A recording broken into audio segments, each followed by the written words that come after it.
Bob needs the key, so she'll put on tomorrow. Nah, so he's not leaving. He just he said he needed before he left. I kind of know what counts for. I'm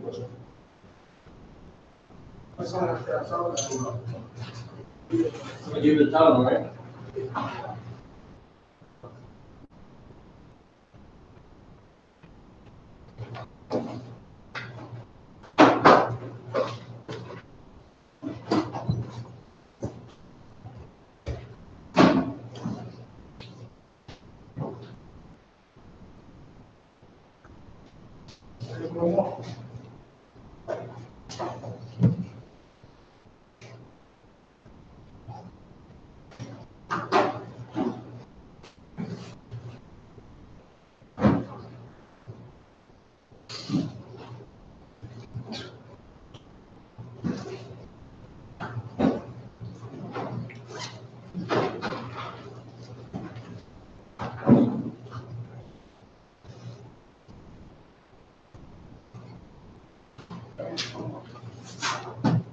No.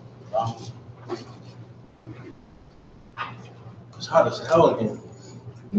Can I lower this? Turn the AC up.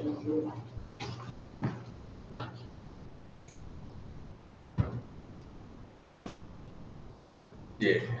You wanna be careful. If you turn that shit out, you're gonna blast you. I knew.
But around 11:15, you're gonna come cover me, right? 15 count on one cut. On the show. Count on one cut.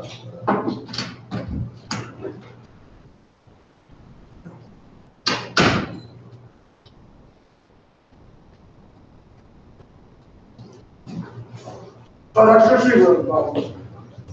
So she runs Bible as well, right?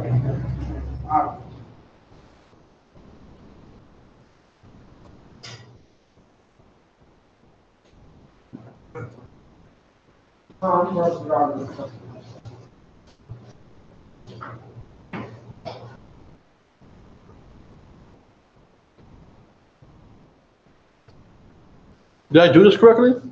So they're not one of Did I do this correctly? I just put it down. Down. It says 77 and above is 63. It's gonna go to 63.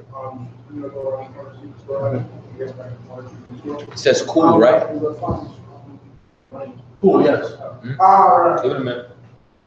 77 is the temperature in the room right now.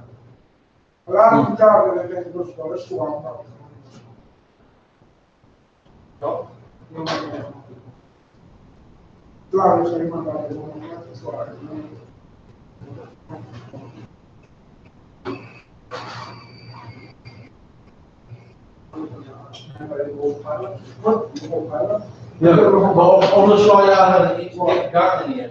Do whole pie. You can take a look. I'm about to leave this second order. Well, want to take a look? That's the box now. Yeah, I'm about to leave. Come. Does that want me?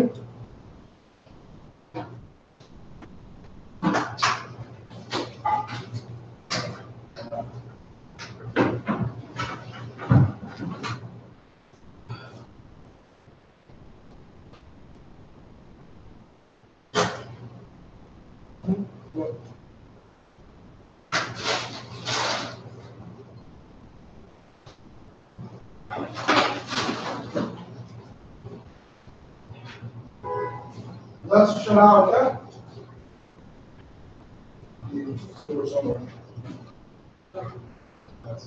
Ready? Well, no. Well, No, I do not. See if any of the brothers, you need change? For the store. Oh, no, not change. I'm just like, I just need $2. One the cash I had, I can give out already. Anybody got $2 for the brother? Wait, you trying to get one, you need to get one to trade? Or you just need one?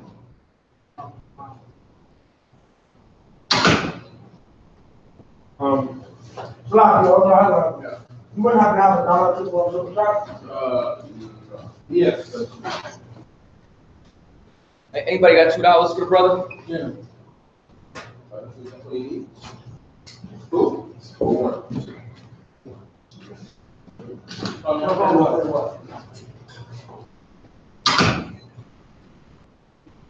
Who bought this, by the way? Myself and Officer Bond and Officer Chaataza. Okay, What's that? Well, Flat, just for what's called, around back to you, sir. Huh? The water to you for the picture. Oh, no stress. And Officer Bond, who's talking to your shot. Give me a shot, man. I want to give this to you. Damn, man.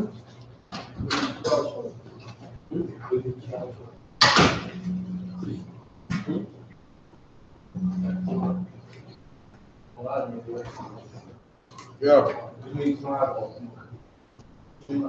That's it. Where y'all come from? You got your note? Yeah, this is your note, right? Okay, what's like it? Is it your note from it? This is what organized, sir. Yeah, like that. Mr. There's pork in it? Huh? What's that? No, not that it's well organized. He said he gonna have point that. What Make it short. Make it short. Yo, better. Yeah, he was half that true fly. He was half true, like, well, it's worthless. I was well organized. Oh, okay, yes, I mean, kind of drop it out. We used to. No, Yeah, man, when you see me out tomorrow, dog. Right after Can Speakers. Yeah, man. Woo!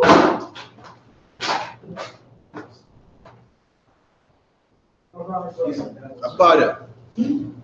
Oh, but top. Let me get a little more juice in that, if you could.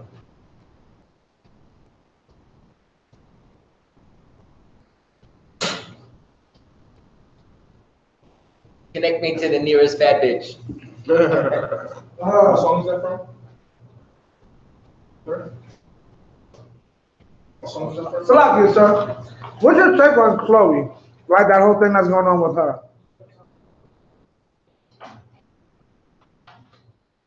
Who?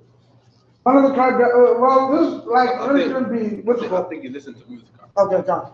This wouldn't be news at all, but one of the Kardashians got cheated on. What will be our position on that? Huh?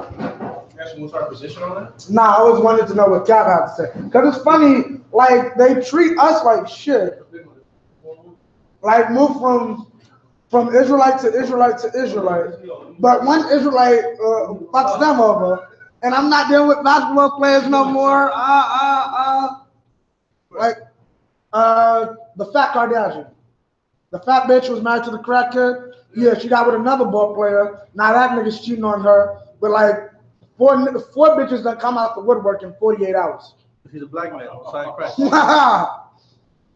And like, it's also propaganda against niggas. you know why I say that? The crazy shit is, like, Cause I'm loving his daughter, and you loving my aura. I'm Jersey's leading scorer. I see peace and I think horror. The letter, yes, I'm climbing. They threw me in the jungle with lions. I changed the climate. I'm trying to give a new meaning to grinding. Like study, slave, slave, study, slave, study, slave, slave. and study how we became slaves. I'm at a young age, but I dropped out of school and said fuck them good grades. We sick with an anthem like fuck your flag. Talk shit about my clique, fuck you fag. It's ironic she smell fishy and she eating that crab. She unlawful in whorish, cause she worshiping whores. I did this out of boredom. He tried to duck, but I caught him. Right hook like a Glock, left hook like a pistol. Bet you I will not miss you. It's going down like a fiscal. White issues, not my issues. Eating soul food with the missus. I'm in the graveyard, bladder itching. Find a white grave and I'm pissing. BC got black girls and they missing. Why you cook coke in that kitchen? They prostitute and my sister. Don't smoke weed, ain't no risker. You test my niggas, I'll rip you. Thought you ran it, I clipped you. Got some niggas who crippin'. Told him get out that gang. Homie reppin' the 6. He ain't in Tory Lane. We give Christ and Egypt was righteousness. That's one hell of a swap meet. I got respect you can't copy. Israelite, so what's popping? I'm a Hebrew Academy graduate. You can't drop me. I start my day with spike coffee. Sipping on it till a nigga saucy. The white man is the devil. And only the Lord can harm me. If I beat her to the beat, then no relationship in harmony. We used to sell chickens and plant coops. Now we on land with chicken coops. I'm from a different stoop. My stoop be holding posts. We anointing niggas, raising ranking begging toast. Outsiders really want the debate to be close. I'm like, what the fuck is a close? Can't crush you, case closed. Raise a woman, shame a hoe. Hold on, I'm counseling bro. While picking out my throat. It's been 2 years since I sold dope. U.P.K. one shit, and you know I'm here to catch a deacon right after camp speakings. Steak and chicken tenders with fries is what we was eating. My cup won't leave you bleeding, but now your soul is seething. But if you want that real cut, 150 treatment. I'm here to catch a deacon right after camp speakings. Steak and chicken tenders with fries is what we was eating. My cup won't leave you bleeding, but now your soul is seething. But if you want that real cut, 150 treatment. I'm here to catch a deacon right after camp speakings. Steak and chicken tenders with fries is what we was eating. Yeah. Ghetto nature. Let's get it.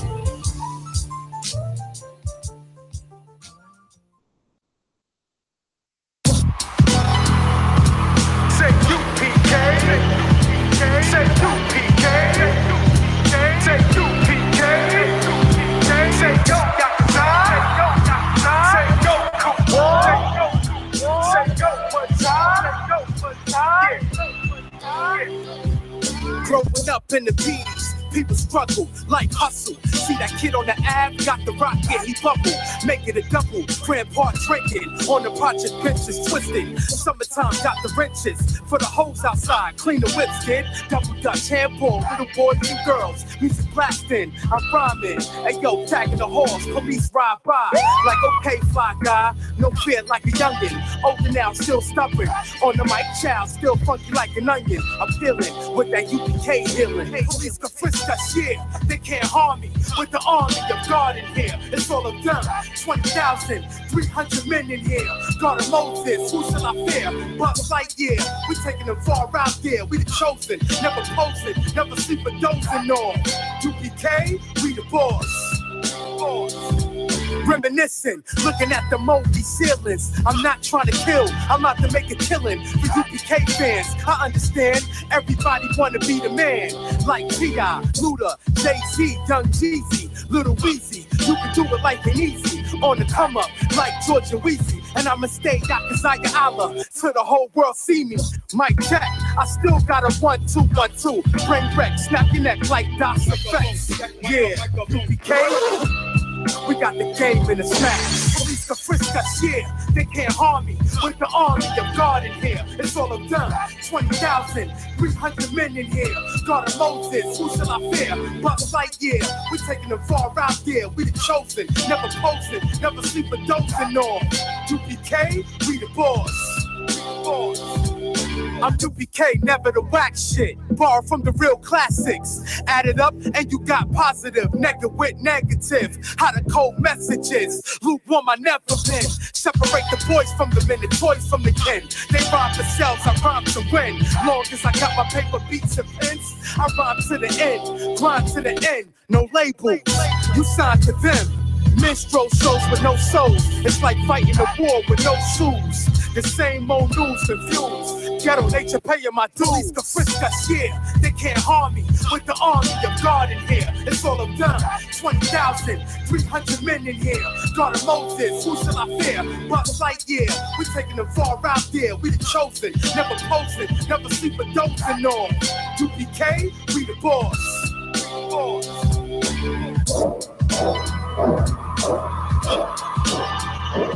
Body, no more sleeping in bed.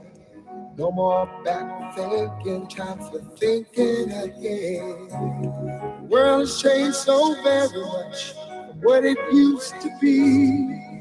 There's so much hatred, war and poverty.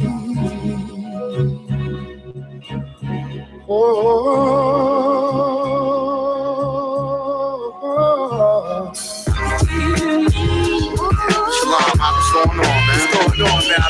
It's been a long time, man. Yo, a long time coming, you know what I mean? Yeah, no time cutting. That's the question, man. Yeah. How did you come into this truth? You know what I'm saying? What made you wake up? You know what I'm saying? What made you see? You know what I mean? I'm not a story, man. You know what I mean? Well, a little something like this, you know what I mean? Word. Blinded by lies and fairy tales. I couldn't see, I couldn't tell. Open your eyes, man. My mom was locked up in Esau's world. Taught Christianity. Islam is all insanity. Now I found the man in me. I.S.U.P.K, home of my family.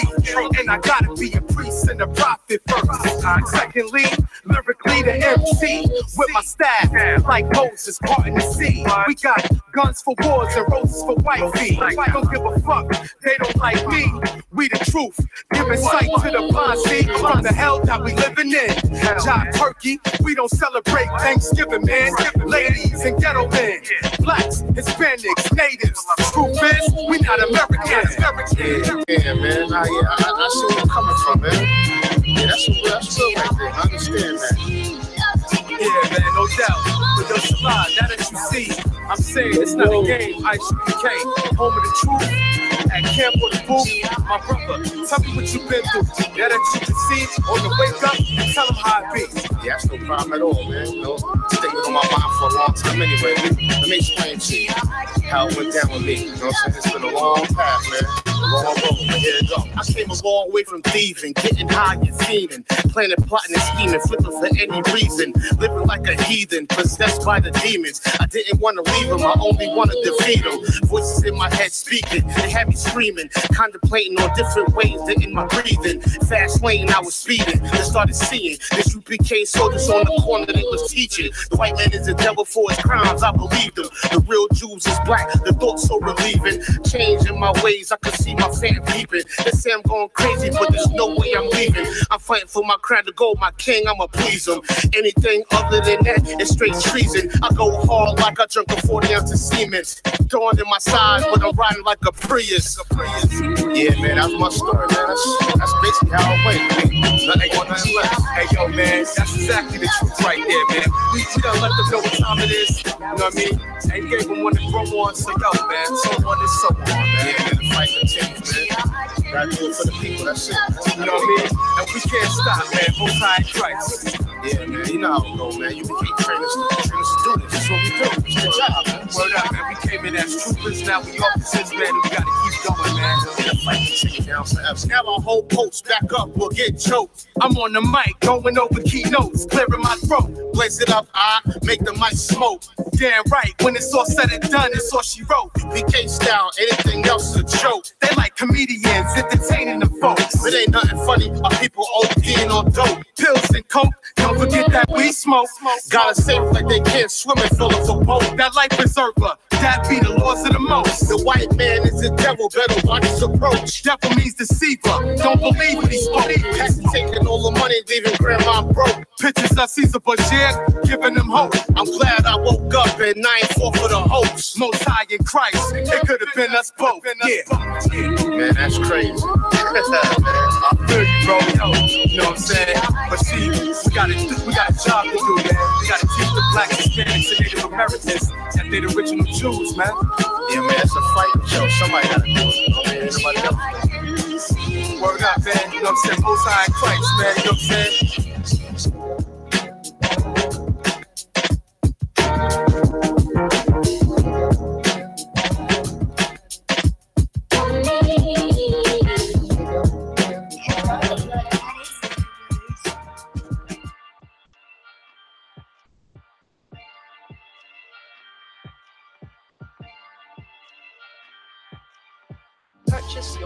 today.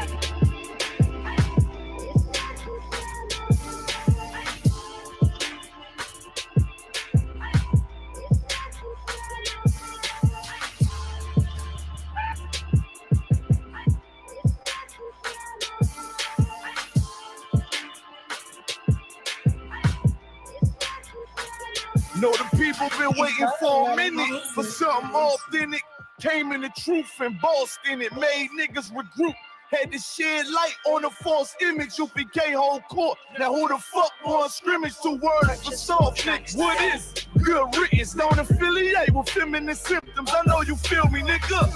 This a death threat to hip hop. You don't stop that weak shit, I'ma mix your lean with some Grimlock. When the last time you heard it this raw? What I wish for's when the earth inherited by the piss ball. We been to war, them the ones I'm taking risks for. Ain't got no picks or no cars to hold. Holy angels watch my steps, them Glock guard my soul. Can't let them leave my body cold. I know you feel me, nigga. Let the wicked weep and the meek prevail.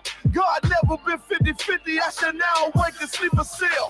Let the righteous cry, silence the pretender. A rebel without a cause, as long as I remember. Not taking the kingdom, the only thing on my agenda. Can't avoid me, nigga. Middle finger to the ones that try to destroy me. Revenge of beauty, I'm a beast. I told that bitch she can't eat, let she join me for dinner. My God ain't got no regard for a sinner. One call fall on them like timber. I know you feel me, nigga. In the eyes of terror, I stand still. Go to work for the colony, bring it back to the anthill. Plus everything I drop heavy as an anvil. Show you how to stand like a man in this damn field. I know you feel me, nigga. Fucking quality, it gotta be one man win and the rest lose. Wave devastating, I'm calculating my next move.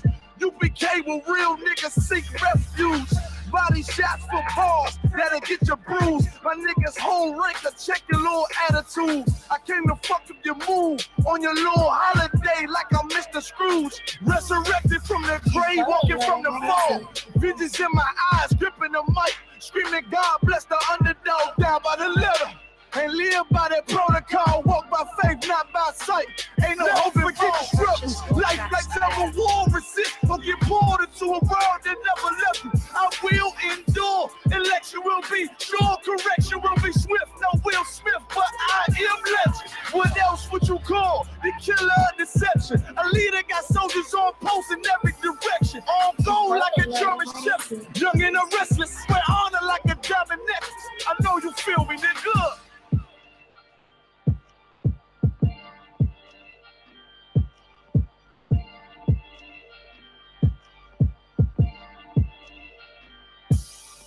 Purchase your tracks today.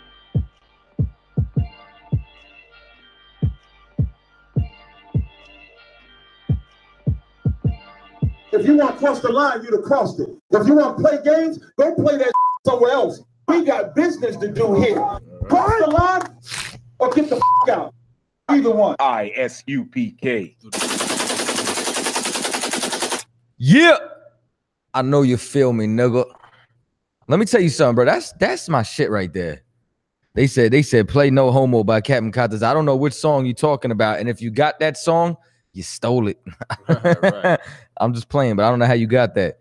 Yo, but yeah, you already know we back live and direct. This is Cross the Line Radio. You understand that? I got my main man, Officer Haza House. Captain Tazaryach, I couldn't make it today. He out there somewhere in Texas teaching class, and you understand all that good stuff. Getting a boot kiss. Probably getting a boot kiss in Walmart somewhere. I don't know what the hell these brothers be doing, but they be getting it in. You understand? Right. So now this week, you understand, I moved my guest to next week. The brothers from Collective Minds Radio, if any of y'all who were listening to the show last week, they came on, you understand, it was the brother Mufasa, you understand, the other brother and the sister, you understand, they're going to be coming on this upcoming Thursday, next Thursday, it's going down. Now, as for tonight, you understand, y'all want to know who my guest is? My guest is y'all, you understand, my guest is the people tonight. The calling number 646-902-6868, that's 646-902-6868. You understand? If you have a question or a comment, or if you want to try to verbally cross the line, you understand, whatever the case may be, you know what I mean? I mean, the phone lines is wide open. And like I said, I don't got an exact guess for y'all, but there will be Bump It or Dump It tonight. You understand? Matter of fact, if the brother that that sent me his music. If you out there, I gave you my number. If you could text me, I did not get a chance to save your number. Yours is lost in the shuffle. You understand? So salakia for that. You know what I'm saying? But if you be able to, you understand, shoot me a text, and then we'll be able to set that up sometime in the night. Bump it or dump it. It's going down. I'm gonna play the other brother song. The last contestant, he won. I played his song for a couple weeks and all that. You know what I'm saying? And hold up right now. I think we actually got a call on the line. Let me see something right here. Shalom call. I don't know if you can hear me. Oh yeah, peace. What's going on, man? Hey, Shalom, what's happening? Not much. Chilling. I just had a few questions. Why is it that the King James version is the most, you know what I'm saying, advised version of the Bible and translations when it comes to the Hebrew Israelites? Because, you know, there's a lot of different translations, you know what I mean? When I bump into a lot of Christian goers, you know what I mean, just people that read the Bible on their own, they like to say that the King James Bible had to be renewed with newer translations because there were things that weren't put into the King James Bible and there was mistranslations. I just wanted to know, why is it the Hebrew Israelites go with the King James version more than any of the other ones? You feel me? Okay, because the King James version is I'm too out the water. The King James version is the most accurate word for word translation. That's right. You understand? Now, there are a handful of mistranslations. Now, us being the scholars that we are, you understand, we study Greek, we study Hebrew. So you understand, whether it's in the New Testament, there might be a mistranslation, like, for example, the word Easter. The word Easter should actually be replaced with the word Pesach. You understand? That was for Passover. That was interjected in there by the Catholic Church, you understand, in order to push their agenda, to push that holiday. If you were to go to, you understand, the Old Testament, or even in the New Testament too, like, for example, the word ghost. The word ghost is actually spirit, rakah. You understand? Okay. There's like now the difference is that the problem is that they didn't need new translations in order for you to go and, you understand, think that they were going to fix the King James version. Anything new is watered down. Like, and majority of those new, like those new living translations or NLTs or whatever the case may be, especially if you use the Jehovah's Witness Bible, they have scriptures that are taken out, and they didn't use Greek or Hebrew or anything like that. Like, they literally just changed up what the King James version said into modern English, and they would take color out. They would completely bastardize the scriptures. You know what I'm saying? So if you were to go though, right, and you were to translate, for example, the Dead Sea Scrolls, they would most coincide with the King James version. But the way that you bypass that is by actually studying the scriptures. Like, for example, studying the original Hebrew. So, for example, even like, okay, and when you see us on the street, we'll say Jesus Christ. We'll say Lord. Like, we'll read the scriptures as is, so nobody can say you changed that. When you come into class and you see the Lord thy God, we'll say the Most High thy power, because that's what it'll say. It'll say Yahweh Allahaya Nawa. You know what I'm saying? For the Most High, and then Allahaya is power. You understand? Or Allahaya Nawa, when Nawa is on the end of a word, that's our. You get what I'm saying? So, like, we'll be able to, you understand, bypass those, you understand, a handful of mistranslations, whereas the entire scriptures will be bastardized elsewhere. You get what I'm saying? So that's why we utilize that. But we do study the original tongues that it was written in, as well as, you understand, the context that it should be in as well. You get what I'm saying? Because it's, you know, you can't go and open up the Bible. It's like, I said this a couple of weeks ago. You know, before, you know, Yo MTV Raps, you understand, if you said, I got bread at the crib, a white man thinks you talking about, you understand, like bread, like in a bassinet or something. You get what I'm saying? So we got to look at the Bible in the context of who wrote it. You understand? And the context of who wrote it is us as black people. So even some words are interjectable. You could have the same word that actually means the opposite. I'll give you one more example. You know what I'm saying? When I was in college, I had two brothers. One of them is in the truth right now, and the other one was a devil. We all roomed together in a big ass house. You know what I'm saying? And I remember one time I was like, damn. I said this out loud with the white boy. Listen, I'm like, damn, shorty is ice cold. And he was like, what's that mean? And I was like, hot. And he looked at me like I'm crazy because he's like, how can something hot be ice cold? You know what I'm saying? He don't understand. We could use opposites and make them mean the same thing. You got it out of a fridge. You get what I'm saying? Yeah. Oh, yeah. I understand what you mean. You feel me? Like that's the scriptures. You know what I'm saying? Like we could even have 50 words for the same thing. Like, you know what I'm saying? Like, how many different slangs do we got for a car? You know what I'm saying? A whip, exactly. or a hoopty. Yeah. You know what I'm saying? Like, if it's a shitty car, it's a lemon. You know what I'm saying? Like yeah. You know what I'm saying? Like, so you got to understand all that in order to understand the scriptures. You know what I'm saying? And most importantly, because I always tell the people that try to confront me and say the King James is inaccurate. I'm like, if the King James is inaccurate, then why would God ordain King James to be the first to translate it to his people in the Americas? You know what I'm saying? Why would that be the first book? You know what I mean? Like you said, stuff that comes on. Hold on, Florida. Later just hold on on 1 second. I'll be with down. you in 1 second for the brother who called in. No, like okay, you absolutely right. And you know what it is? It's because those same people, man. One, they don't want to serve the Most High. You understand? They're probably Christians, and you understand, got a watered down version that there is, you know, is helping them break some law, or making them feel better about their sin. It's helping them cover up and hide their sin. You know what I'm saying? Okay. And the other question I wanted to ask was about the Mosaic law pertaining with Yeshua's message in the New Testament. Like, for example, we know the Mosaic law says we are not to eat pork. You're right. And you follow that, and I know the rest of the brothers follow that. But is this something that is mandatory for Hebrew Israelites, or is it something that's just of choice? Because I understand in Matthew 15:11 it says Jesus called onto the crowd to him and said, "Listen, understand, a man is not defiled by what enters his mouth, but what comes out of it." You know what I'm saying? So a lot of people that I bump into, they think that whole Mosaic law was dropped when Yeshua came about speaking his message that we find in the New Testament. They say that when Jesus spoke this new message, it kind of put the Mosaic law at rest, because they say the only reason why, like I'm talking about people I discussed it with, they said the only reason why the Mosaic law was put into place dealing with the Hebrew Israelites only being able to eat certain foods was to keep the bloodline pure until the coming of Christ. But since Christ came, it was not needed no more. So how do you feel about that? Oh, okay, I'm actually glad that you understand. You said all that. Okay, right. This is what I'm going to tell you. They completely avoid where Christ said, "Be ye perfect." That's right. You understand? Christ said that in Matthew 5:48. He said, "Be ye perfect," because there is never a time when it's acceptable to break the law.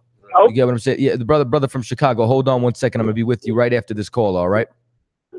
So now, with that being said, also you have to understand the complete context of what it was talking about in Matthew's the 15th chapter.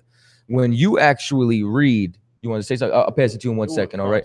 When you actually read Matthew's the 15th chapter, the context is that, you understand, and there's multiple versions of this story. You get what I'm saying? So that this way, like when I say versions, I mean Matthew, Mark, Luke, and John were 4 witnesses that sometimes they'll talk about the same story in different verses, so in different chapters. So point is that, okay, when the Christ disciples, they ate without washing their hands.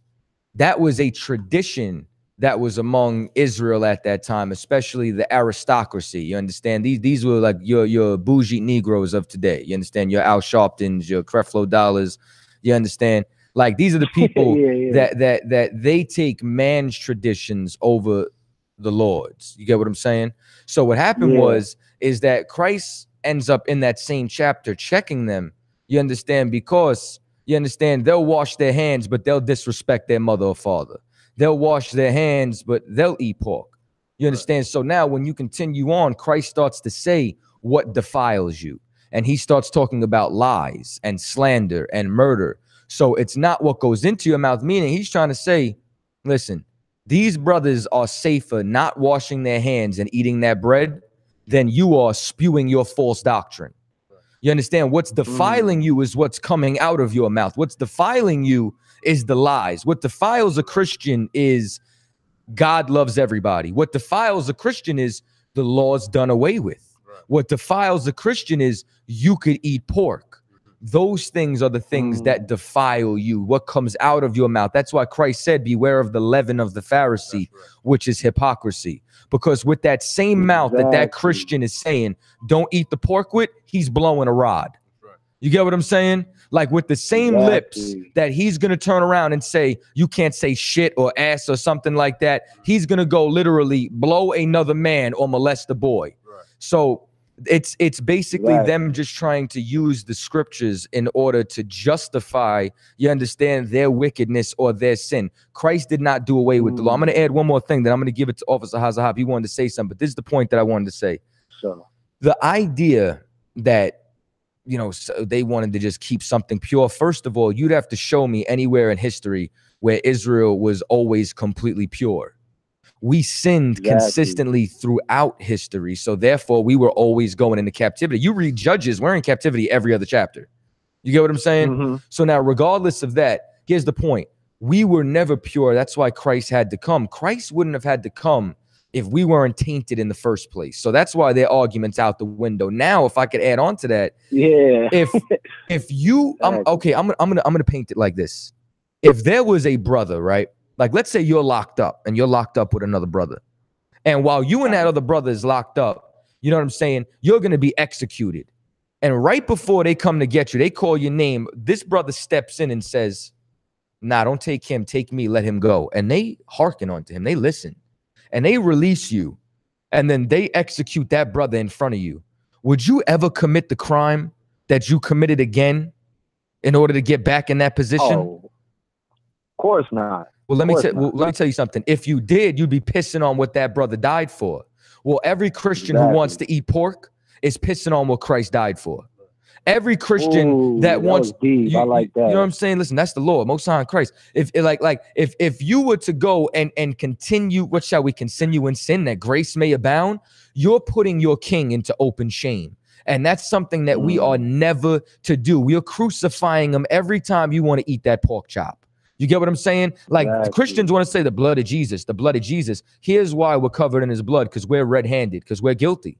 You get what I'm saying? Whereas if we were a righteous nation, we never would have fallen, and our king wouldn't have had to be flogged. Our king wouldn't have had to be spit on. Our king wouldn't have had to been given vinegar instead of water while he's on the cross dying of thirst and then poked in the rib with a damn spear.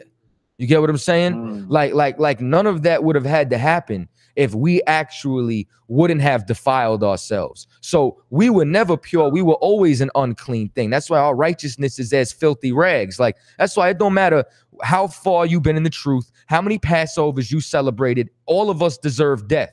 So as a result, every single day that we live, we have to make sure, like I literally ask myself this. I say, what did I do today to be worthy of this second chance I was given? You know what I'm saying? And if I can't find something, I wasted my day. You know what I'm saying? Like, straight up and down. Brother, you want to say something? Yo, at the end of the day, these Christians, man, the Christian pastors, man, they don't know the Bible, man.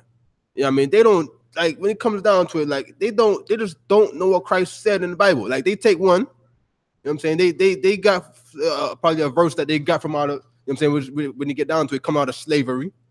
You know what I'm saying? But then Matthew 5, you know what I'm saying? They say they start from the New Testament, so they're starting from Matthew's. You know what I'm saying? You read Matthew's a little bit, you come to Matthew's 5:17, man. He says, you know what I'm saying, he ain't putting away none of the law. You know what I'm saying? He said, if you break one of these least commandments, you know what I mean? So these Christians, they're not reading the Bible. You know what I mean? There's absolutely no church or organization on earth that fully understands the Bible other than the Israelite School or Universal Practical Knowledge, man. Listen, that's right. Matter of fact, brother, where are you located? You know what's coming. Where are you located, man? Oh, I'm located in Los Angeles, man. Man, you know I'm gonna have to give you a number, man. Listen, man, if you want this, you gotta hit up Captain Gadalha, his whole crew. They rocking it all over from, I mean, Fresno to Oakland, or all the way on down to what do you call it? I'm gonna give you a number, man. Link up with these brothers. Right. They'll be able to, you understand, to tell you everything that I said and more. You get what I'm saying? No doubt. So this way you understand, because listen, man, we at the end. I don't know if y'all saw what happened with Syria and all that. Like, we at the end. We don't got time to be wasting. You understand? Matter of fact, you ready for the number? Yeah, I'm ready. 619 619 259 259 1083. 1083. That's yeah, word up. We ain't got no time to be fraternizing and playing around. You know what I mean? Exactly, man. You understand that? So with that, listen, if you got any more questions, call in a little bit. I'm gonna take this next caller from Chicago and take it from there. All right. All right, for sure, no doubt. Peace. Much love to the both of y'all, man. Appreciate it. Most High in Christ, Lord be with you, Shalom. Peace. Shalom caller for hold up. Shalom caller from Chicago. State your name, where you calling from? Yeah, this Jay from Chicago. What's going on? You got a question or a comment, Jay? Yeah, I had a couple questions. I don't know if you can answer all of them now. I mean, I had like 3 of them. All right, let's go. Hit me. All right, one of my questions was when Jesus actually he helped the woman who he said at first he said, you know, the woman is the food. I shouldn't give the food to the dogs. But then he helped her. You called the right one on the right night. Huh? I said you called the right one. All right, go ahead, hit it. All right. yeah. So that's one question. I was wondering, why did he help her, and could that be considered to be that he saved her? No, hell no. Okay, I'm gonna tell you exactly what it is, and then what I'm gonna do is now, and this is not an insult to you, brother. You get what I'm saying? Like, we're all shaking off different various degrees of Christianity in the world, but what I'm gonna do is I'm going to shatter what Christianity told you, or as Christianity is trying to seep into your mind to tell you about that. Yeah. So now there's 2 accounts, right? You have the account in Matthew's, the 15th chapter, and then you also have the account in Mark, the 7th chapter. Can you do me a favor? Can you grab me Mark, the 7th chapter, and start around somewhere around the 25th verse, somewhere around there? I'm going to go to Mark's account. And the reason why I'm going to go to Mark's account is because it's going to answer, you understand, why he gave her that. You understand? Because when you read Matthew's, remember, he was ignoring her. You understand? She came, he ignored her. Everybody thinks, you know, Christ loved everybody. Why would he ignore this person coming to him asking for help? Then the disciples even wanted to send him away. Now, the disciples is following Christ directly. They're supposed to be Christ-like. So why are they trying to get rid of her? Well, we're going to go to Mark, the 7th chapter, and then we're going to read the account that happened there and took place, and you're going to have your answer, and then I will give you the true spirit and meaning behind that. And it's something that takes place and happens to us today. It's something that you understand, like it's the difference between rulership and slavery. You understand? Okay. And that's very hard for us to fully comprehend because of how long we've been in captivity. But with this spirit of Christ that you get the spirit of a conqueror. You got it? Yeah. Read it. Mark 7:25. For a certain woman whose young daughter had an unclean spirit heard of him and came and fell at his feet. You understand now? We're about to find out. This is a white woman, and she came and did what so many white people do down in Texas and fall at their feet to the prophets of the Lord. I'm gonna be bigging up Texas all night. Go ahead. That's right. Go. Verse 26. The woman was a Greek. She was a what? A Greek. Now, here's the thing, though. Greek in the scriptures could be talking about a Hellenist. Let's find out if this is an Israelite or not. Go ahead. A Syrophoenician. A Syrophoenician. Syrophoenicia was an area where devils dwell. This was a devil. This was a white woman. That's why Christ ignored her in the first place. Go ahead. A Syrophoenician by nation. A Syrophoenician by nation. This was her nationality. This is who she was. This was her identity, her race. Go ahead. Right. And she besought him that he would cast forth the devil out of her daughter. So she's begging him, like, please get rid of this demon that's in my daughter. Go ahead. Go. Verse 27. But Yahushua said unto her, let the children first be filled. So now, I just want to make sure that you understand, brother. You know what I'm saying? Like, and if you don't, there's no shame in it. Who's the children? Israelite. The children of Israel. Damn right. Go ahead. Go. For it is not meet to take the children's bread. So that word meat is a Quaker English word for good, M-E-E-T. You understand? It's not good to take what belongs to the children of Israel. Go ahead. And cast it onto dogs. Onto dogs. So who's Christ calling a dog? The white lady, but the name I forgot what the name is. You just said you pronounced it. Syrophoenician. Her nationality. Pardon me? A Syrophoenician. Okay. How you spell it? How do you spell it in the scripture? Oh, this is the King, the 1611. That's S-Y-R-O-P-H-E-N-I-C-I-A-N. Syrophoenician. You understand? How you doing? Hello? Somebody called. They didn't recognize you in the area. Oh, okay. Any reason you're in the area? Oh, no, I was man. just talking on the phone with somebody. Do y'all hear this? That's a cop. That is the police right there. I see what you're doing. Like this brother.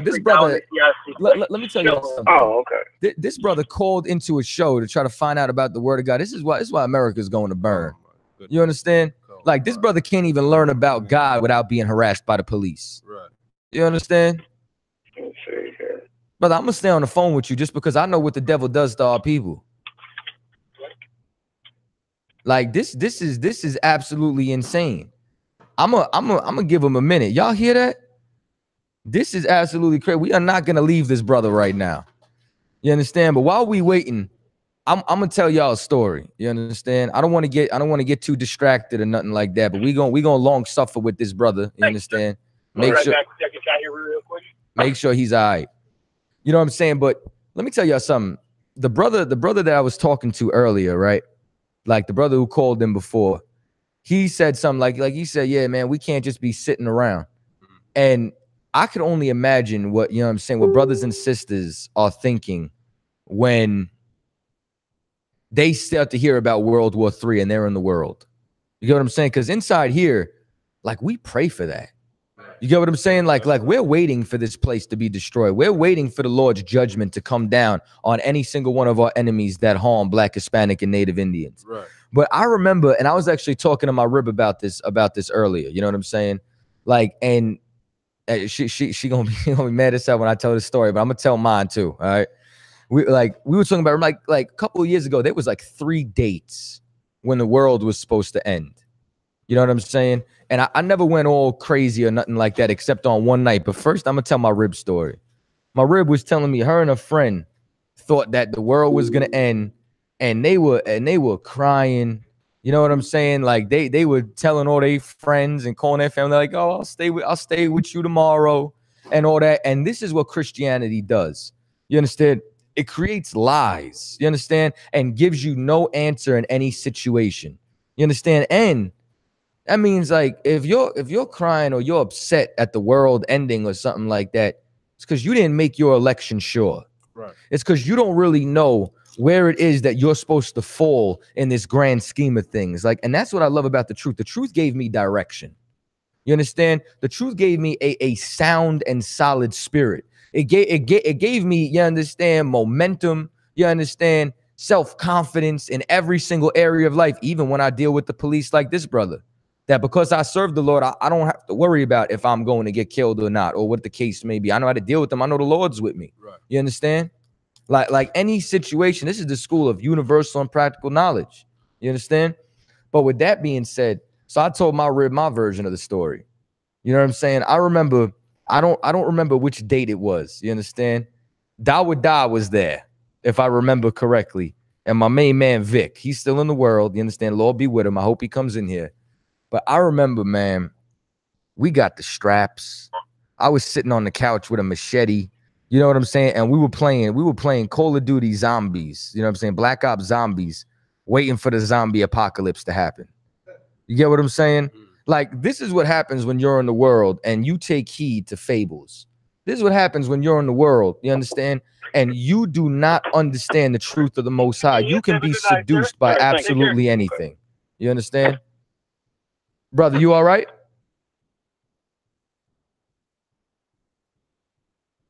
Brother, can you hear me? I'm going to give him a minute to come back on.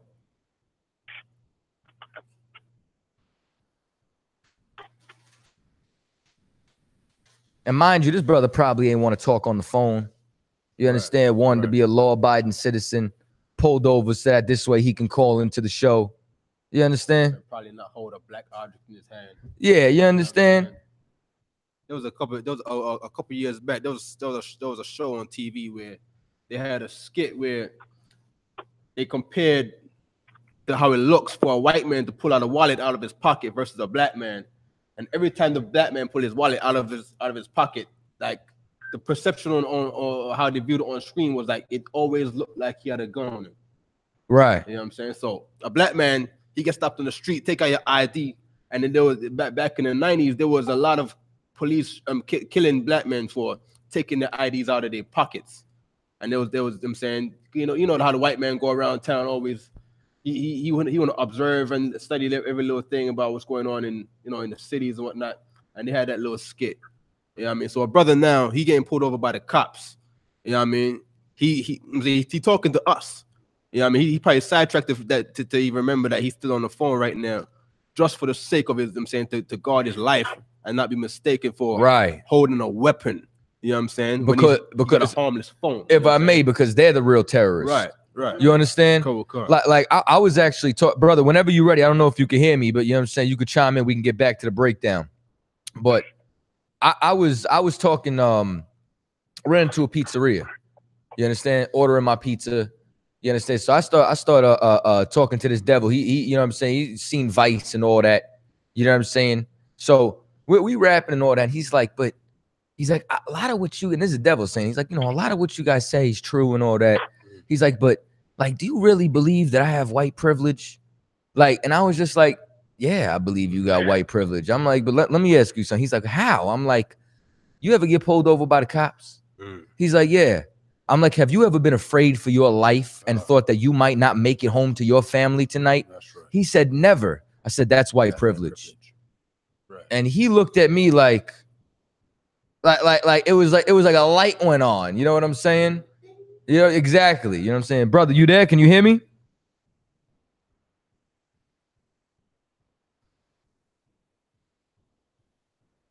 Brother.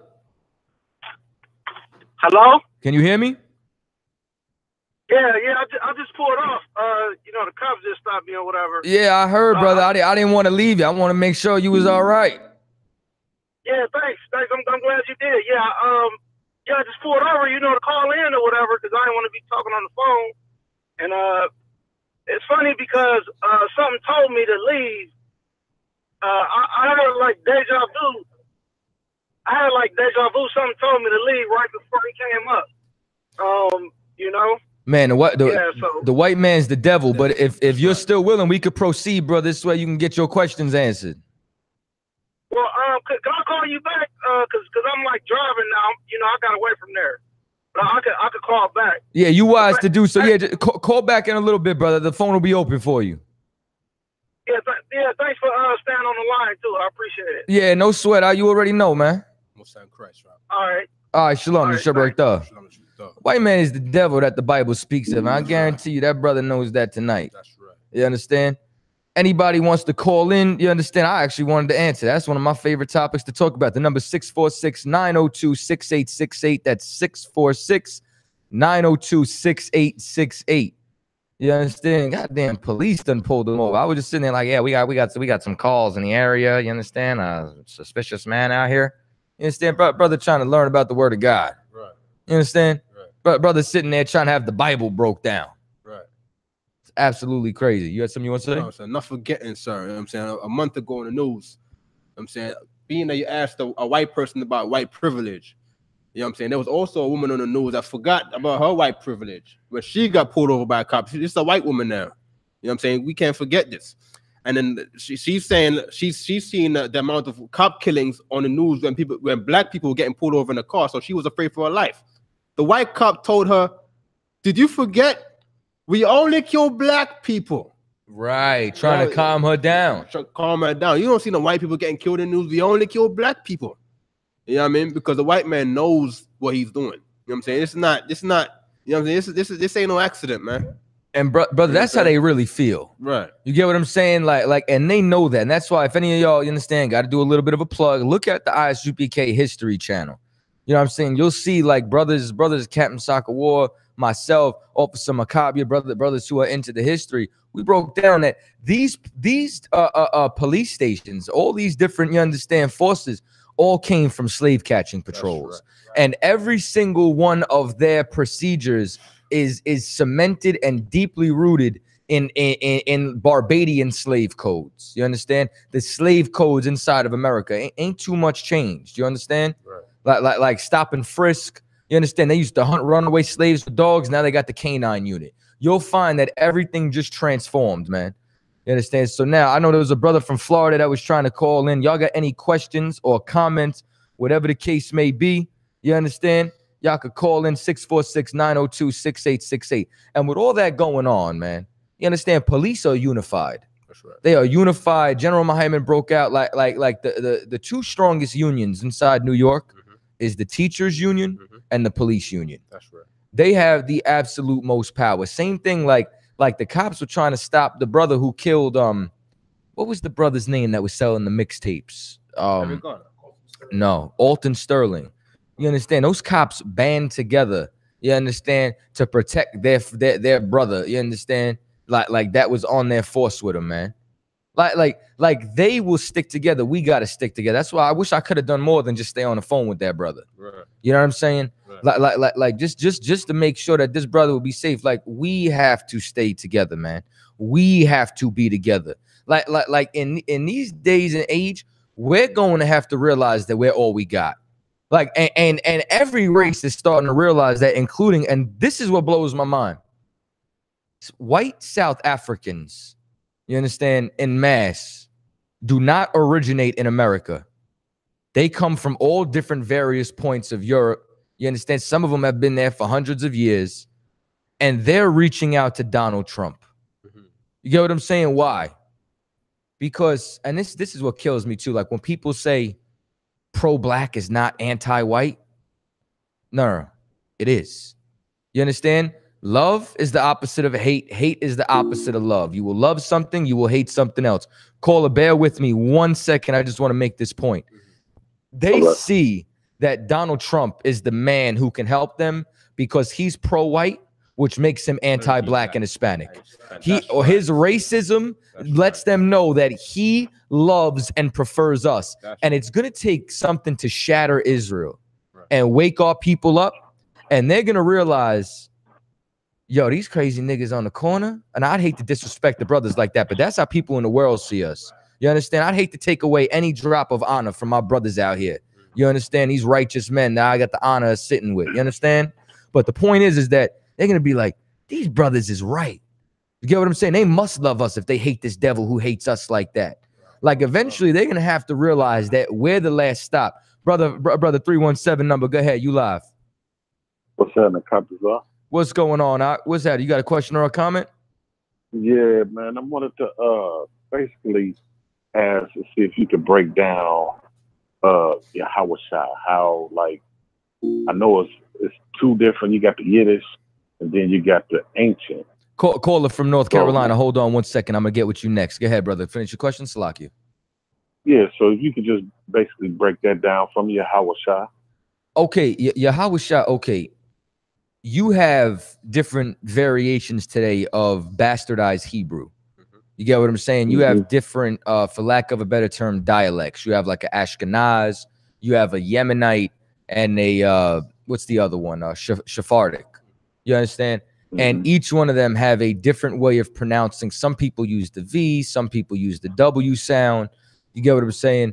Now, what we did is we did the research to find out that ancient Hebrew is a strictly consonantal language. Right. You understand? A consonant is a letter that will end in an ah sound. Right. You understand? And even when you look up how they teach Hebrew, you understand what they call the aleph. You understand? That'll be a short A, like an ah. You understand? What they call the bait, you understand, is a ba. That's how they'll put it in the consonant, but they'll change it to a V or whatever, depending if it's a vowel or not. Whatever, if it's a gimel, whatever. I don't want to get into all that, but you understand? The point is that ancient Hebrew is ah, ba, ga, da, ha, wa, za, cha. You understand? Now, if you were to take that, what you go to find out is that, for example, the word Yahweh Shai is Joshua. You understand? Right. That's all that it Yeah. is. When you see Jesus, Jesus is just a Greek transliteration of the word. Right. The same way when you read in the New Testament, you might see Elias. You understand? You might see Osei. Osei is Hosea. You understand? Elias is Elijah. You know what I'm saying? Elisha in the New Testament is Isaiah. You understand? Depending, it's just a Greek transliteration of the word. So when you go and you take those sounds that I gave you and you put them to the letter forms, you understand? You put them to the Yah, the Ha, the Wa, the Shah. You understand? It spells and pronounces Yahweh Shai. That would be the correct pronunciation or vocalization in ancient Hebrew. With that, sir, you know what I'm saying? Oh yeah, I got the Hebrew master. Hold on. I gotta let him drop it. And with that, Yahweh Shai never spoke Yiddish. Right. So throw that out the window. You have no reason to speak Yiddish, other than maybe if you want to connect with a brother that's in probably Demona that speaks Yiddish. There's no other reason to even mess with Yiddish. And even the brothers in Demona will admit that the Hebrew of today is bastardized. That's right. Why? Because Captain Tazaryach went out there. Right. And he spoke with them. And they know this. We getting this from the horse's mouth. We went, I'm saying a representative of the UPK went out there. Shout out to Captain Tazaryach. Give him a hand. You know what I mean? Went out there. Damn right. And being that they don't speak the real Hebrew, he had a slight disconnect with them. So he had to learn Yiddish. You talking about the brothers in Demona? For the brothers in Demona. They don't speak the Lashon Kodash. They speak in the white man's version of the Hebrew, which will be the Yiddish. All right. So now to connect with the brothers out there, he had to learn a little bit of Yiddish. But now, if you're in America with a bunch of, you know, the dudes that wear the condoms, the condom hat, what do they call that? The yarmulke. Yarmulkes, right? Right. You know what I'm saying? Small hats. Yeah, I like that name. There you go. You know what I'm saying? They talking about speaking Yiddish. You speak to them in English, man. That's what you do. You know what I'm saying? You don't need to speak Yiddish to them. You speak to them in English. They're speaking to you in English. They want to get all fancy like they know something, talking a little Yiddish. They don't know nothing, man. Hey, just Shalaki, but I got another call on the line. You got another question or a comment before I let you go? Right. Nah, man. I'm sitting here chilling at work, man. Don't do your thing. Most High in Christ. All right, Lord be with you, brother. You understand? Make sure you get in the Hebrew class. That's tomorrow, Friday, 7 p.m. No doubt. All right, Shalom. You sure right there. Shalom. Caller from North Carolina. Go ahead. You live? Yeah, I'm here. What's going on? You got a question or a comment? Yeah, I got a couple questions. All right, hit me. All right. One question is, all right, so I'm looking at the Bible, right? Well, I had a discussion the other day, and it kind of like brought my attention. I noticed that, you know, the real name of we used to call Egypt, right? Was not called Egypt. That's correct. Okay, Egypt would be Matazarium. You understand, in the Hebrew. Matazarium. Or in the English, Mizraim. Right. Caller from Missouri. Hold on. Yeah. I'm noticing there's a lot of name changes with the Bible, right? Like the real name of Jesus is not Jesus, right? And the real name of Egypt is not Egypt, right? And I'm looking all through the Bible, and it says Jesus this, Egypt that. And I'm kind of wondering, okay, did these people put these names in that Bible, even though it wasn't the name? Basically, am I saying is that is the Bible completely truthful? Like it's 100% accurate? Yeah, the Bible is absolutely completely truthful, because whether you say Mizraim or whether you Matazarium or whether you say Egypt, we're talking about the same landmass. We both know exactly what we're talking about. You get what I'm saying? Just like Harlem is Harlem today. White people are trying to call it Soha. You understand?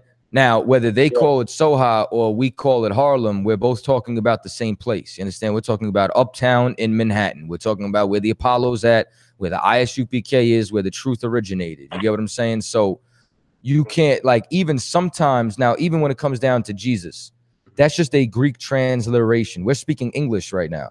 You get what I'm saying? I'm not going to speak to you in Hebrew because you wouldn't understand that. So there's things written so that you would understand it. Even if, for example, there might be a landmass that you might read throughout the scriptures that the name changes even in the scriptures. And that's because over time, land masses change. So if they write to you, you might not understand what the old name that it was called. You might only know it by the new name. So therefore, I have to tell you by something that you'd be able to associate with. You understand? Now, if it changed and the location changed or details changed, then, you know, that might be a solid argument. But that's not the case that may be. We both know exactly what the hell we're talking about. You know what I'm saying? We both know the area we're talking about, the nation we're talking about, the people that we're talking about. Okay, I see what you mean. Even though it got a different transliteration, it's still basically the same truth. It's just different transliteration. That's what you think. Yeah, for example, like, you know what I'm saying? Like if I was to tell you the land of Tazaryach and you weren't studied, you would have no idea what I'm talking about. But if I say the land of Egypt, oh, okay, pyramids, Giza, Sphinx, like, you know what I'm saying? Like Kemet, like, you know what I mean? Like that would seep into your head. You know what I'm saying? Like, and even when it comes down to it contextually, even if you see the word Tazaryach, the land of Egypt became synonymous with our captivity. You understand? So now, as far as Egypt being thrown in there later, you understand, Egypt was just Egyptos. You understand? Bondage. Just another word for bondage. So you understand, that's another reason as to why they would use that word, because that's what it became synonymous with. But as far as what we would call it biblically, like as far as the full name, who settled there, who inhabited it, you understand, it would be Mizraim or Tazaryach. But it's all Egypt, Kemet, whatever the hell you want to call it, that's what the hell it is. Remind you, sir. Matazar means bondage. Right. All right. Egypt. Yeah. I mean, I get that. You know what I'm saying? It's just like, okay, it's not just that. You know what I'm saying? I got a lot, man. You know what I'm saying? And but that was one of the things I was kind of going to get into. Even though there's kind of like messed up transliterations when it comes to that, I do kind of feel like they have a lot of accuracy in it. But I mean to ask you, Caller, hold on. Go ahead. No, go ahead. What I'm meaning to ask you is, okay, if that's the case, right, and it's been translated, where did they translate it from? Okay, like I said, like from the original would have been like the Hebrew name. You get what I'm saying? Like depending on which word. If you're talking about Egypt, I'm saying, what is the original? I don't want to just go to like go through transliterations, because, you know, they probably got the wrong names and stuff. I want to know the exact name, the real stuff. Okay, so like, what is the origin or the original book Hebrew that they copied from? The Hebrew scrolls. You understand? The Hebrew scrolls, Dead Sea Scrolls, the Masoretic text. You understand? All the different scrolls that you could find that contain our records. Right. You understand? Like that's where every single version of the scriptures come from today. The Bible is just a collection. Like Genesis is one book or one scroll. Right. You understand? Numbers I is thought one. It was the book of Moses. I thought that's what I thought. Okay, those are titled the 5 books of Moses, or the books of Moses, because those came during Moses's time. So that's the first 5 books of the Bible. But it was still written in Hebrew, but those are separate books. The Bible is just a collection of those different books or Hebrew scrolls put into one, compiled into one location and translated into multiple languages. You can get a Bible in French. You can get a Bible in Creole. You can get a Bible in insert any language. You get what I'm saying? Yeah. But the most accurate, I see some Bibles in Africa. Yeah, you know what I'm saying? yeah. So, but the most accurate is going to be in Hebrew. That's the original tongue. So once again, the Hebrew class is tomorrow. Lashwan Kodash. You want to learn it? Get down. Yeah, I'm with it. I'm just saying, like, okay, well, you're saying that the original book is called the Hebrew Scrolls? Okay. Or are you saying that that's just? Are you saying that's just the general idea what it's called? Okay, what I'm telling you is that they're scrolls written in Hebrew, and they belong to the Israelites. Hebrew was our language, and that's what we would write them in. Now, as far as the different variation of them, you get what I'm saying? Like they found different versions of them, not versions, but they found different scrolls throughout different eras. You get what I'm saying? Like they would like you know, through excavation, or like, for example, the Dead Sea Scrolls. The Dead Sea Scrolls were hidden inside the Qumran caves, you understand, right outside the Dead Sea, because we would be captured and conquered. So therefore, we had to hide our records from our enemies, because if you know the white man, he destroys records. You understand? So we didn't want our records to be burned down like the Library of Alexandria.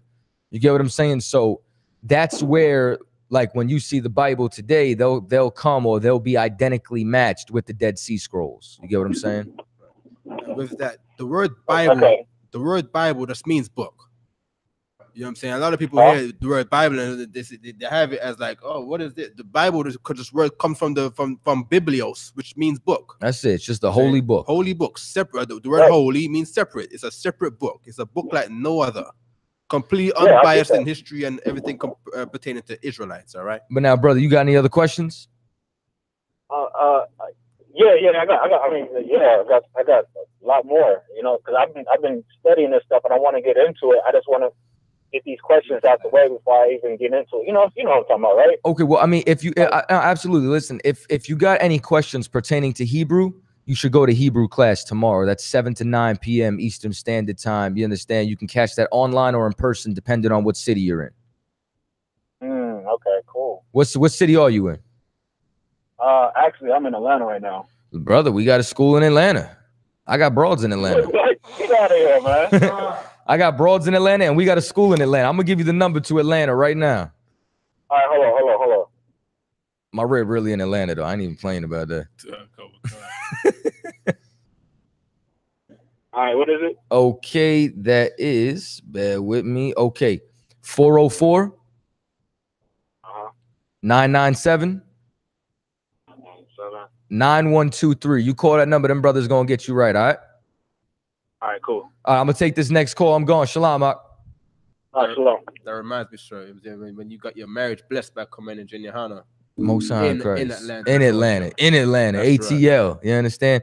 Brother from Missouri. Brother or sister from Missouri. New caller, state your name, where you calling from, what's happening? Hello, can you hear me? I can hear you. What's happening, brother? What's up, man? Brother Theo from St. Louis. How you doing, bro? I'm good, man. What you got a question or a comment? What's happening? I have a question. Actually, it's a two-part question. Good. One. New caller, hold on 1 second. Bear with me. Now, go ahead, brother. What's your question? I want to know if you can actually show me the scripture where it's lawful to have several ribs. And my other question is, if I was to actually want to have several ribs and my wife disagreed with it and threatened to leave, like, would it be lawful for me to put her away or no? Like, what is the procedure I'm supposed to follow when it comes to that? Okay, there's a couple of things I'm gonna tell you. First question is, are you in class, brother? No, sir. I actually tried to call the UPK line out here in St. Louis, but for some reason, like, I have no communication with them whatsoever. Like, I can't get in contact with nobody. Okay, we gonna work on that, but I'm glad that you called. You know what I'm saying? Keep trying. You understand? If anything, I might even have to get you an updated number, whatever the case may be. Now, this is what I'm gonna tell you before I get to the scripture. The scripture says, first of all, I'm gonna ask you something, brother. What's a sin? Anything that goes against God's law. Exactly. You understand that? That is a perfect definition. I've been studying like hell. You the one that actually saved me. So yeah, I ain't do shit. You know what I'm saying? I promise you, I ain't do a damn thing. So Barakatha Yahweh, y'all was shot, man. But this is as far as that goes. Okay, when you go and you read the scriptures, you'll find out that where there is no law, there is no sin, because sin is the transgression of the law. There is no law that says you can't have multiple wives, which means having multiple wives is not a sin. This is why Israel had 4 wives. This is why David had multiple wives. This is why multiple wives is all over the scripture. There is, however, laws once you have multiple wives. I'm about to have the brother read one of them right now. Deuteronomy 21:15. Baba Kashah. If a man have 2 wives, one below. What? How many? If a man have 2 wives. Spell it. 2 TWO. So now, this is more than one. A man has 2 wives. The earth just shook. You understand? If a man has 2 wives, now we have to find out what this means. Read on. one beloved. One, okay, he got one that he loves. Go ahead. And another hated. And one that he loves less. One that he can't stand. She's always nagging him. She's evil. She, you know what I'm saying? She keyed his car. She put sugar in his gas tank so it would never start again. You understand? Like she put him on child support. Who knows? Read on. And they have borne him children. You see how he said the they? He said they bore him children because he had 2 wives. Go ahead. Both the beloved. Both the beloved. Go ahead. And the hated. And the hated had bore him a wife. I bore him a son. You understand? A child. You're about to find out that each one of them he had a son with. Go ahead. And if the firstborn son be hers, that was hated. So now his firstborn, though, however, was born from the woman that he can't stand. Right. Now, brother, that's a tough deal right there. Your firstborn son is the heir. You understand? Right. You get your inheritance. Go ahead. Verse 16. Then it shall be when he maketh his sons to inherit that which he hath, Go ahead. That he may not make the son of the beloved firstborn. Wow, brother, that is righteous beyond belief. Right. The Lord is telling you you can't penalize your son because you have an evil wife. That if your son is the firstborn, he deserves that birthright, and you cannot take it away from him and give it to the other child.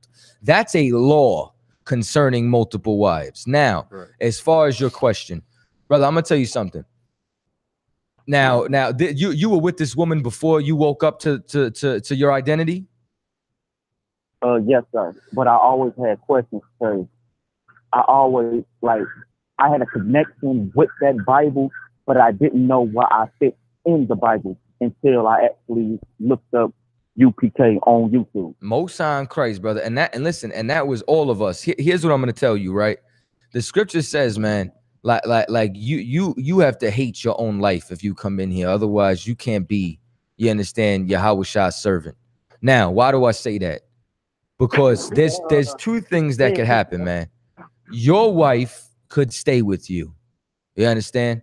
And she can change and she can accept a lot of things, including you having another woman. Or she could leave. You understand? And that's because, brother, you come inside here, you will not be the same man that she married. That was not a part of your contract when you 2 signed up. You are going to be a different person. And either she's going to be a different person or she's going to roll. Now, brother, when you read 1 Corinthians, the 7th chapter, if the non-believing does not want to depart, you have to keep her. Marriage is forever. If she does leave you, you understand, then you're free from it. But you cannot force her out. You cannot do things, you understand, to mistreat this sister. Not saying you would. I'm just you understand, just giving you the parameters. You understand? You can't go out of your way to make her leave or do things that will force her to go out and commit adultery on you. That is your wife, and you have to make sure you maintain the duty of marriage. The problem is a lot of times we don't have the knowledge or before the truth, we might not pick the greatest partners, you understand, so on and so forth. So what you should do is you should get in this class and you should learn how to not only deal with this sister, but you should learn how to deal with any sister that you want to deal with moving forward. All right? Yes, sir. And if I could, please. Do I have time for one more question? Yeah, go ahead, brother. Okay. Because a lot of Christians come to me with this one scripture. A bishop is only to have one wife, and they actually use that to say, see, you have to follow the bishop and only having one wife. Like, what did that actually mean? Okay, I'm glad that you phrased that question the way that you did. That's right. Like you phrased that question, you understand, perfectly. That's right. What does it actually mean? That's right. Because I know this bitch is lying. Right. You understand? Hand, like straight, yeah, give him a hand. Get his brother a hand. You get what I'm saying? Okay. Before I even tell you what it means, right? This is my question. And this question ain't really for you. This question is for them. What if I'm not a bishop? Exactly. Like, what if I'm not a bishop? Then this doesn't apply to me. Now, Is there any law that's done away with, brother?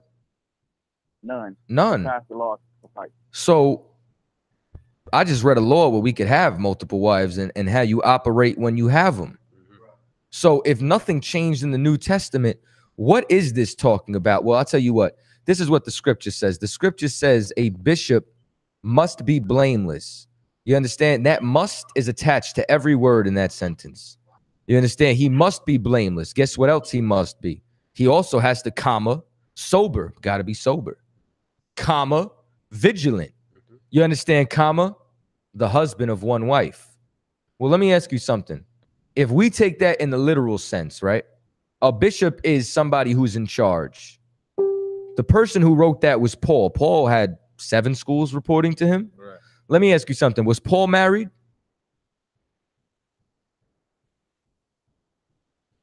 Brother, you there? To be honest, sir, I'm not 100% sure. Okay, he wasn't. So if he's a bishop and he must be all those things, he's a hypocrite for not having one wife, ain't he? Wow. Look, matter of fact, how about this? Christ, did Christ have a wife? No, sir. No, he didn't. But he could be considered a bishop, right? He's over all of us. He's over the whole school, the whole nation. So who was his wife?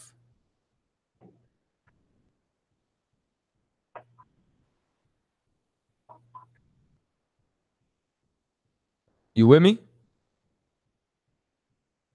Brother, you there? I lost him. For the meantime, this is the point. You're going to find out that we're the bride of Christ, aren't we? That's right. Who was Christ married to? Christ was married to his nation. He was married to Jerusalem. You know what that means?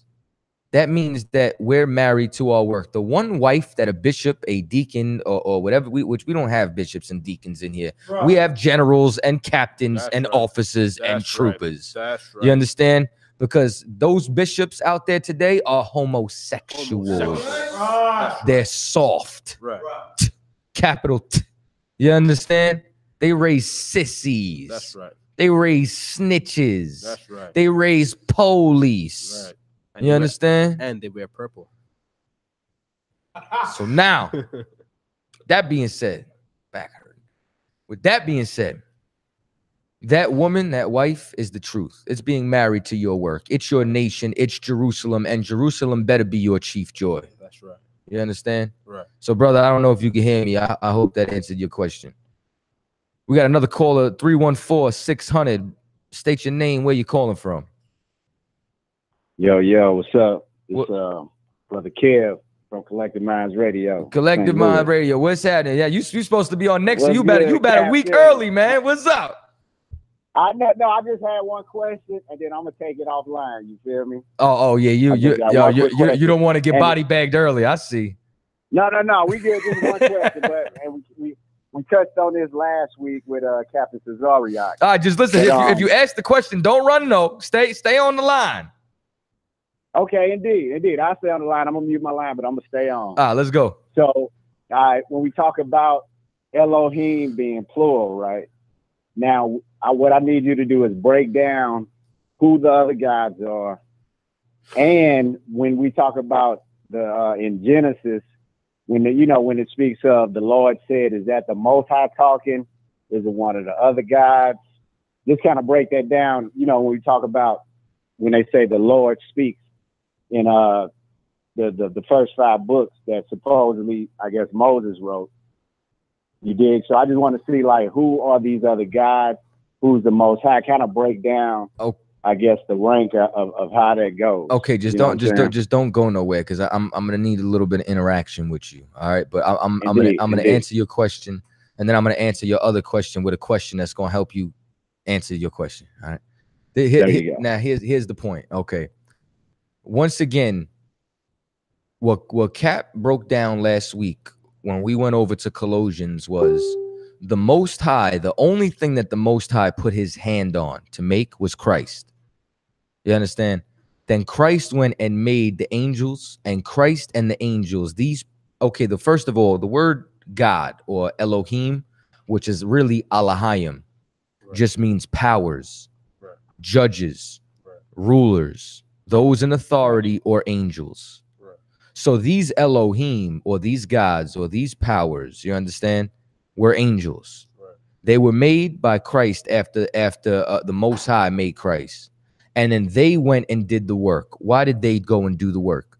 Because the Most High is a boss. You understand? Like for example, something goes down in New York, Captain Tazaryach gets the credit. Something good happens in New York, Commanding General Yohanna gets the credit. Something good happens in the nation of Israel, Yahweh gets the credit. You understand? Why? Because that is rank, that is order. So with that, I'm going to ask you this. Who killed Osama bin Laden? I first got to say I don't know, but according to, you know, the United States News, they say the government killed, but he probably been dead since 2002. Oh, okay. That's neither here nor So there. I don't know. I want to go by the popular consensus. You get what I'm saying? I don't want to go by that he's been dead since this time and all that. You get what I'm saying? Because like I've heard that too. I don't want to go from conspiracy just for the hypothetical. All right. What I want to do is who gets the credit for killing Osama? How about that? Who gets the credit? Should I say that Obama? Right. Team or whatever. Yeah. Okay. Right. Now, did Obama literally suit up, go get his M16 or his AR-15, and you know what I'm saying, and go kill Osama? Of course not. No. Who did? SEAL Team 6, right? Right. But why does Obama get the credit? Commander-in-Chief. You feel me? Well, let me tell you something. The supreme above commander-in-chief, you understand? The supreme being known as the most high power. You understand? He gives the order. And you understand, the people underneath him, Christ and the angels, went out and create. Now, who gets the credit? The Most High. Why? He gives the order. That's right. That's all that's taking place. So to answer your question, those Elohim or Allahayim are just Christ and the angels. You understand? And as far as the commands come from the Most High. And who's acting it out? The angels. You get what I'm saying? The Lord says, go do this. Let us make man in our image. The Most High says, go do this. Let's do that. And then the Lord sees that it's good. Right. He like, you know what I'm saying? So he goes, says, do this. They make light. He looks down. Yeah, y'all did a good job with that. You understand? Y'all do this. Boom. Okay, yeah, y'all did a good job on that. I see that this is good. You guys are putting in good work here. You understand? Because the Most High is a boss. You want to add on? Please. When Obama was when the SEAL Team 6 was going to kill Osama bin Laden under the Obama administration, Obama was watching from a go can. They got a picture with him at a big table with Hillary Clinton and all of them, where he's watching over the operation to make sure that it's okay. And in the scriptures, the angels do the same thing.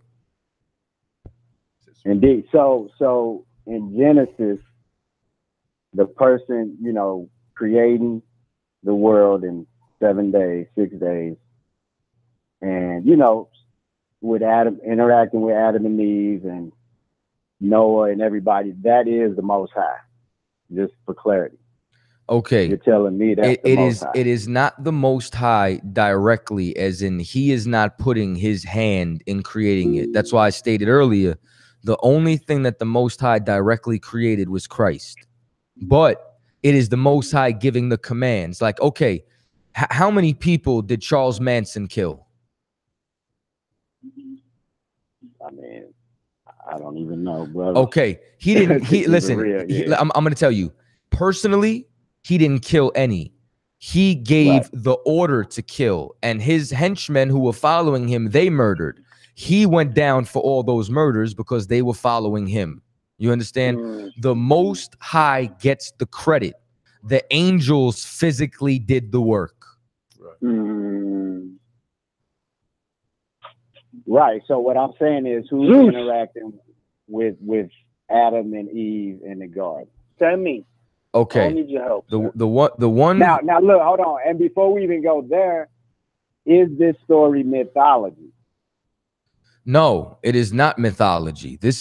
Okay. As far as Adam and Eve is more of an allegory, meaning it's a true story, but told in a metaphorical fashion. Meaning Adam and Eve were literal people. They were not the first people on the earth. There were other nations on the earth.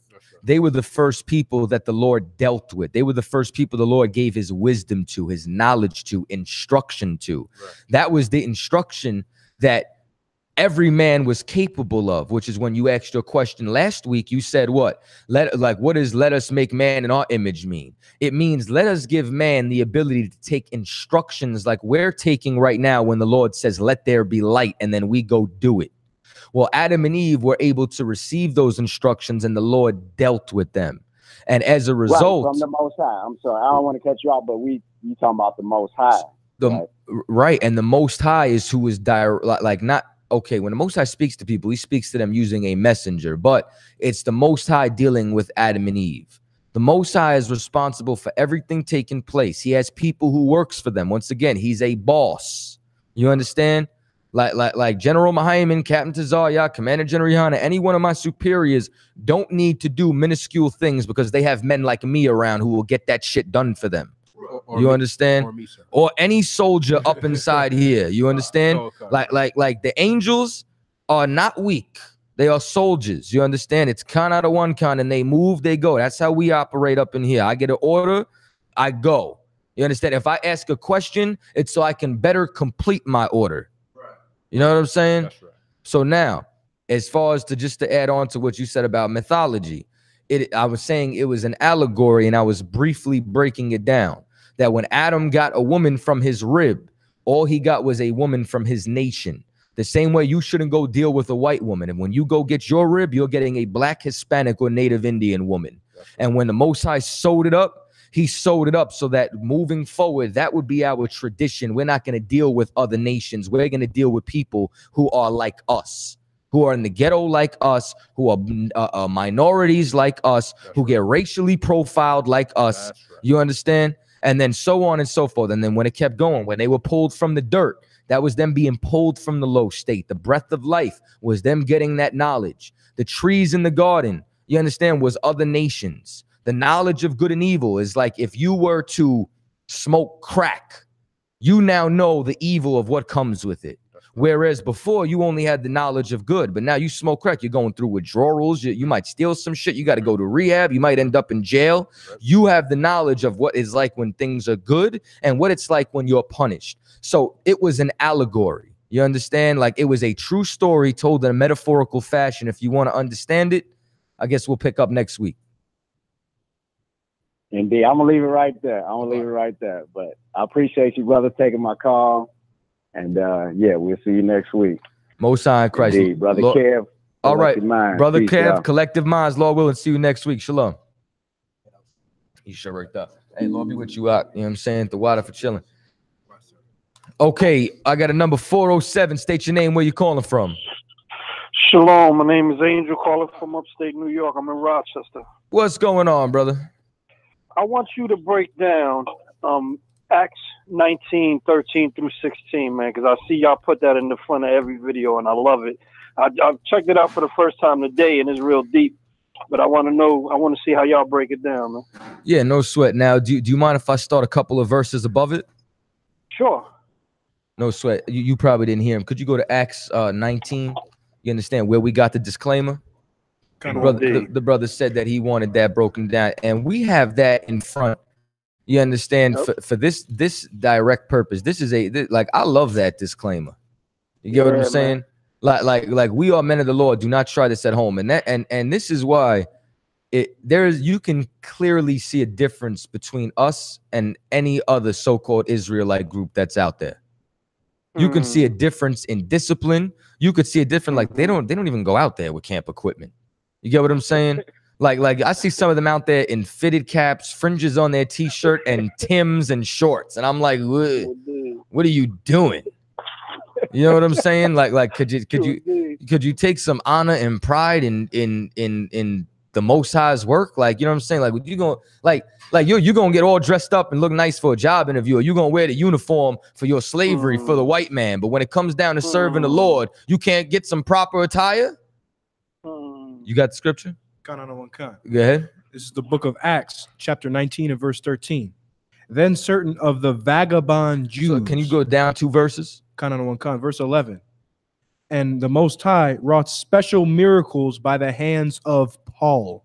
So now the Most High wrought special miracles by the hands of Paul. Paul was a brother who was ordained, you understand, by Yahushua. Yahushua came to him personally and sent him on this mission. And as a result, he was endowed with spiritual power. Power came on high to him and the other disciples. Go ahead. Verse 12. So that from his body were brought unto the sick handkerchiefs or aprons. Brother, this brother, you understand, like the Lord was with him so much, they were healing people with articles of clothing of his. Read on. Con out of one con. And the diseases departed from them. And the diseases would depart, man. You understand? Like this, just wait. We're gonna break it down. Go ahead. And the evil spirits went out of them. Go ahead. Verse 13. Then certain of the vagabond Jews, exorcists. So now these are vagabond Jews. Who were these? These you're going to find out that these were a part of the children of the aristocracy, and they became vagabonds. Why? Because people started to realize they do not have the answers. They started seeing all the wonderful and amazing works, you understand, that was taking place because of the disciples, and that's who, you understand, Israel turned to. You understand? People were coming and selling their properties and putting all, never mind, people were afraid to pay 10% to the priest. People would sell their house and put all of it down at Peter's feet. Read on. Con out of one con. Took upon them to call over them which had evil spirits. You understand? So now they thought that they were going to be exorcists. They took it upon themselves. They were not ordained. They did not get sanctioned to go out. They said, well, we see Paul doing it, we could do it.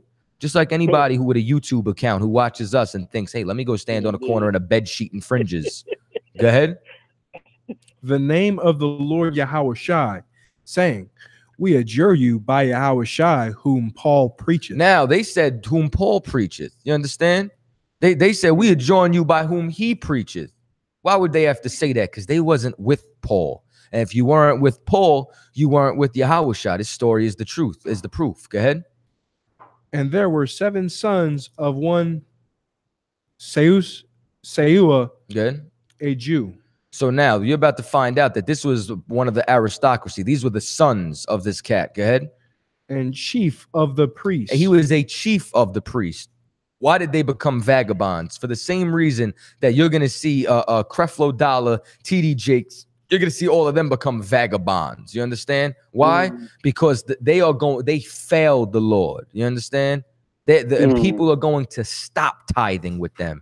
People are going to stop sending donation. People are going to stop filling their pews because they don't do a damn thing for their people. Go ahead. And this evil spirit answered and said, Yahushua I know, and Paul I know. Hold up. Did you hold up? Do you just see that the demon went in rank order? Yeah. The demon went in rank order. Sure did. Go ahead. But who are ye? But what? Who are ye? This is a part of the reason, because like this is why you see fake Israelites get chased off of corners, punched in the face. You understand? Because the demons don't respect them. The demons are saying, who are you trying to have command over me? Yahushua ain't send you. Read. And the man in whom the evil spirit was leapt on them. Now, for the Christians out there, this is not talking about the spirit leaping out of him. This is not The Conjuring, y'all. This is not The Exorcist. This is talking like, listen, knives do not float through the air and stab people. A demon talks in your mind and then you stab somebody. You understand? So when it says the demon leapt on them, the demon commanded this man to take flight on their ass. Go ahead. And overcame them. And overcame them. Whoop they ass. That's why you see certain members that their Israelite group is so small, I won't mention them, getting knocked out on the corner, punched in the face, punched by women. I know you've seen that video. Yep, I've seen it. You saw it. You saw it. You understand? Yep. Vagabonds. Yep. Read on. Yep. And prevailed against them. And won. Why? Because the Lord's not with you. You took an L because the Lord isn't with you, because there's sinners amongst you. Read on. So that they fled out of that house naked and wounded. Take your shoes. You understand? They fled naked and wounding. Let me tell you something. The I.S.U.P.K is not affiliated with any other Hebrew Israelite organization. If it is not under command in General Yohanna, it is not of the Lord. Do not try this at home. We are trained professionals. You understand? You do not have our tutelage. You understand? The brothers that come up inside here, these are honorable men who had to go through rite of passages, including Hebrew Academy, when we whoop your ass for 9 months so that you don't get whooped on the street. You understand? So any brother, you want to be a true man of the Lord, you want to be sanctioned, you want to have authority with the word, you understand? You come inside the UPK. Now, if you like police or white people, or you understand, or drugs, I mean, you pick a Israelite group, pick any Israelite group. If you want to serve the Lord, you come up inside here. Brother, that answer your question? True indeed. I just want to say one thing. I've been watching you for a minute, Chaataza, and your sword is getting sharper and sharper, man. I'm proud of you, man. Hey, most I'm always tuned into you, brothers, man. That's Shalom, the Lord, King. though. I ain't shit. Shalom. You know what I'm saying? Like, listen, what city you in, man? I'm in New York. I'm gonna come see you. brothers. Real Man, soon. I'm about to, you in New York and you ain't live in here right now. I'm upset, man. I'm telling you, man, I'm coming to see you, man. There's some things that I got to work out. I got to come up there correctly. I can't come up half stepping. That's the only reason it's keeping me from coming up there. Let me tell you. And I come up there to be full fledged, man. But before, I don't want to come in warm and get spewed out. You know what I mean? So now just let me say two things. Yeah. All right. Go ahead, One, King. you understand? I'm all for, you understand, you being ready to go full tilt, you understand, and dive in this 10 toes down and dig in. But if you think that you got to change something before you walk in this door, damn that, brother. I was high in my first 3 classes. You get what I'm saying? Like I'm gonna tell you a funny story. All right, I'm on the phone with Officer Shawarya Allah, and I didn't even know I couldn't get high. You know what I'm saying? And then he's telling me, yeah, you can't get high, and mind you, I'm twisting an L while I'm on the phone with him. You know what I'm saying? So now, then I'm going back and forth with him. I'm doing everything in the book to try to smoke weed. I'm like, it's a sacred plant. It's got 7 leaves. True indeed. It bears its own seed. Yeah, it bears its own seed. God made the earth in 7 days. There's 7 leaves. That's numerology and symbolism. I'm high as hell trying to, you know what I'm saying, stay a junkie. And then he hits me with one scripture that is all I needed. It cut me to my core. And then I turned to him and I said, and this isn't wickedness. I said, all right, well, this is my last one. And then I'm done. and I ain't smoked a blunt in 6 years. Not a bowl, not a vaporizer, nothing. I've been sober. I've been doing it. You know what I'm saying? Like the Lord helped clean me up now. There's also other things along the way that I had to work out. You get what I'm saying? Now, the Christian church destroyed, come as you are, brother. You get what I'm saying? Listen, you come inside here, and anywhere that you're lacking, you got brothers to lean on for that. And then you'll get clean. If you got to sit there and think you got to straighten this out, you'll never come out. You'll never come. Believe me, man. I've been watching you brothers for a while, man. Y'all give me the greatest breakdowns, man. I'm subscribed to all of y'all channels, man. It's like it's overwhelming how sharp and the brother from DC I love Captain Tazaryach. I mean, I watched you in Boston kill it that one time. You had them people yelling and screaming. You had I watch you for a minute, man. I'm proud of you, man. I'm definitely coming up there, man. That's my word. That's my word to you. But there's some things I do got to balance out. And believe me, when me and you see each other face to face, you're gonna remember this conversation. I believe that, man. I believe that, man. Most time, I called in last week. I'm gonna call in next week. You know what I mean? I'm one of the faithful cats to be watching y'all, man. That's forever. Listen, Most High Christ, man. You know what I'm saying? I can't wait for you to be on the other side of the ropes in here with us. You know what I'm saying? True indeed, man. Saying cross the line, no doubt. Yo, you feel me? No doubt, no doubt. Shalom, King. I'm gonna call you next week too, man. All right, man. Shalom. Yisupk. Lord be with you out. Peace. Yeah, man. Boots on the ground. We ain't got time. Everybody, let's get it. Let's hit it. Let's make it happen. You understand? So once again, phone lines are wide open. I appreciate all the calls. You know what I'm saying? Even last week, that was called bang, bang, bang, right off the rip, man. 646-902-6868. That's 646-902-6868. Now, I don't know if the brother was listening earlier. As far as the brother for Bump It or Dump It, if you could text me your number, you know what I'm saying, just so I could let you know when to call in. I don't know if you're listening. You know what I'm saying? I never got a chance to save your number, so salaki about that. It got lost in the mix, lost in the shuffle. I'm honestly the worst with that, with saving numbers. So you know what I'm saying? Pardon me. You got to forgive me. I promise you. I'm absolutely horrendous. I'm not even gonna hold you. I ain't gonna give you no excuses or nothing. But now back to the point. You understand? 646-902-6868. We live. You understand? This is Cross the Line Radio. And let me tell you something. I love this show, man. You know what I'm saying? I absolutely love this show. I appreciate the fan base. I appreciate all the love that we've been getting. I appreciate, you understand, how interactive it is. And that we got brothers and sisters that have been listening since Israelite Vibes. You understand? Big up to Captain Tazaryach. You know what I'm saying? Clap it up for Captain Tazaryach. You know what I'm saying? Out in Texas right now doing what it do. You know what I mean? Like that's my brother right there. And I say Officer Bonnet, you understand? This brother right here, cold-blooded killer and a scientist. You know, y'all ain't know. Trying to tell you, he a genius. Shalom caller, state your name. Where you calling from? Louis Taylor III from U.S. Virgin Islands, St. Croix. Yahal Bashim Yahweh Barakatah. Yahweh Shai Barakatah. Wagwan, me brethren. What's going on, man? Yeah, man, what's going on? Another one, Captain Chaataza. You go to Yeah, man. Yeah, to why, you know what I'm saying? What's that? You got a question or a comment? What's going on? Yeah, man. Like, you know, like sometimes, like I've been watching like a lot of these Kemetic followers. Like I was talking about like no one to ask, you know, and they always trying to say like it's a lie. And you know what I mean? I always wanted to. I never went into a debate with somebody because me authorized and I ranked to do so. But I would like to get breakdown on the ark that Noah built that was obeying the Most High power, you know. And I want just a breakdown on it just in case, you know, as something just for myself, just for teaching, you know what I'm saying?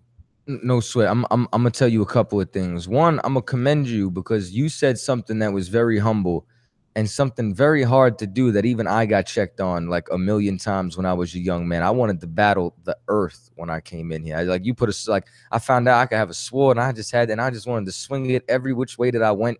You know what I'm saying? And I didn't have the authority back then. You understand? Or the rank. And so that was humble and right what you said. And for you calling in wanting to get prepped, so that when you have the authority to swing that sword, the Lord will be with you and it'll be sharp and you'll be ready to go. Now, I'm going to give you like a brief overview and I'm going to tell you something else that you can do as far as battling nuts like that in Kemet.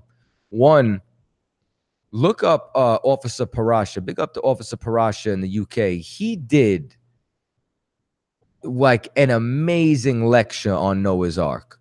Now, I knew a lot of like a lot of the information in there, but he brought things out that I never saw before, paired up. Watch that. That should be on YouTube. You will completely understand that. Now, as far as Noah's Ark, listen, I'm gonna give you a couple of things. Every nation on the earth had a flood story. Why? Because it was a catastrophic event that affected all the families that are on the earth today. You understand? Like there's so much different proof. You understand? Like the biblical account matches up with science. You know what I'm saying? Like so on and so forth. Now, this is what I'm going to tell you. Get the breakdown from Parasha. It's a long breakdown, so I don't have all the time to go through it on the show. But this is what I will tell you. You don't always have to okay. When you deal with someone from Kemet, they're high. And they don't even really believe what they believe. You don't even need to go on defense to defend yourself. Go on offense. You understand? Start talking about Seth and Horus banged each other in the behind.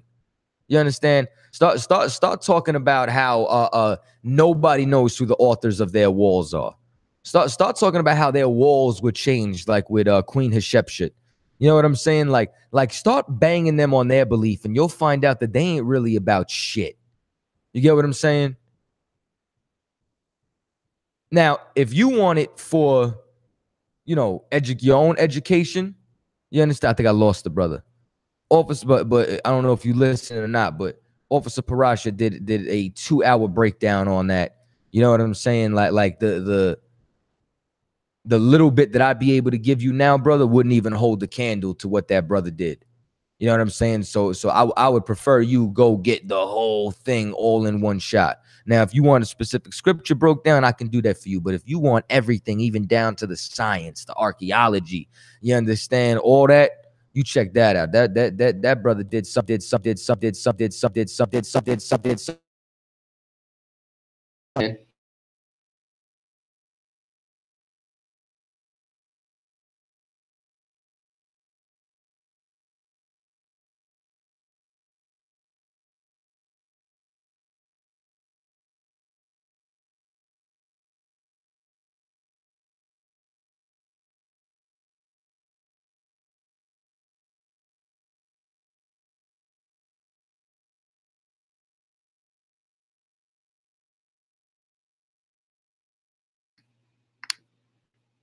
Shalom, Akim. I don't know what happened. Let me get a 1 if y'all could hear me. All right.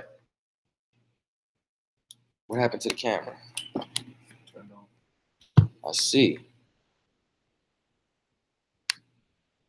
I don't know what happened here. Switch the camera itself. No, I see something crashed though. Like the camera app. Could you try unplugging that from there? Let's go from there. Y'all got a 1 now. Now y'all can hear me. Yeah, I'm not really too sure what happened. I can bear with me real quick.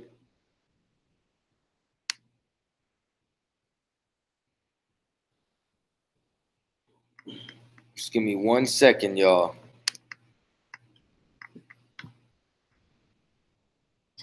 All right, they can hear me now. I'm gonna unplug this. Did you unplug that? I want to plug it back in? Yeah, I did. What do it again? All right, give me a second.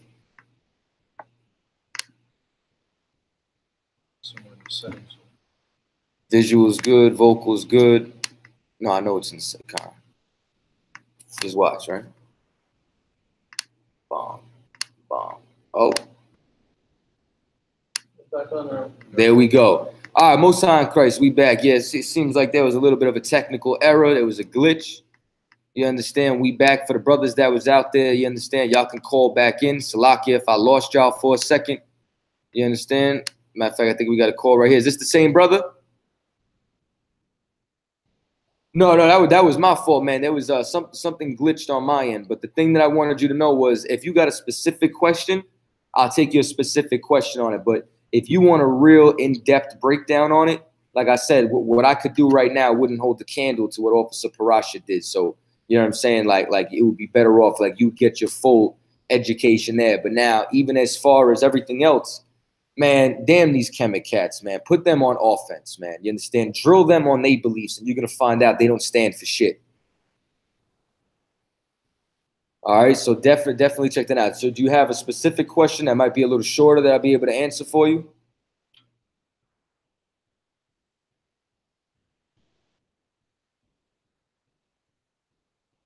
Okay, Most High in Christ. Well, that's the best place that I could put it. Like I said, he did like 2 hours on it. It was amazing.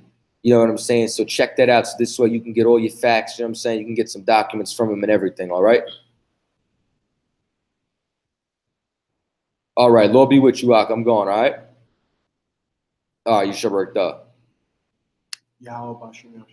All right. Caller from Chicago, 872. You're on the air?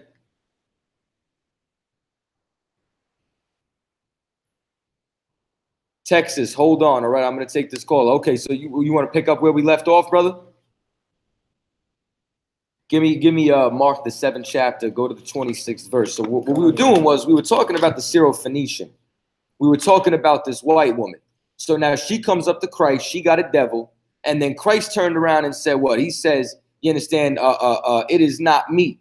You understand, to take the children's bread, what belongs to the children, and cast it to the dogs." So right before, you understand, you were harassed by the devil in the earth and his henchmen, known as whatever police force, you understand, was troubling you. You understand? what we start to see and what we start to find out is that, okay, the bread, you understand, is all the blessings. You understand everything that belongs to the children of Israel, the healings. Christ was out there healing the people. You understand? And then he said, it's not good to cast it to the dogs. So my question to you from there was, who's the dogs? White people, the whole white nation, including her. You understand? They are subhuman. They are below the children of Israel. They're not even another nation. They're not even humans. They're dogs. You understand? Read on. Verse 26, sir. Yeah, please. Wherever the last thing that I read was from, pick up from there. This is the book of Mark, chapter 7 and verse 26.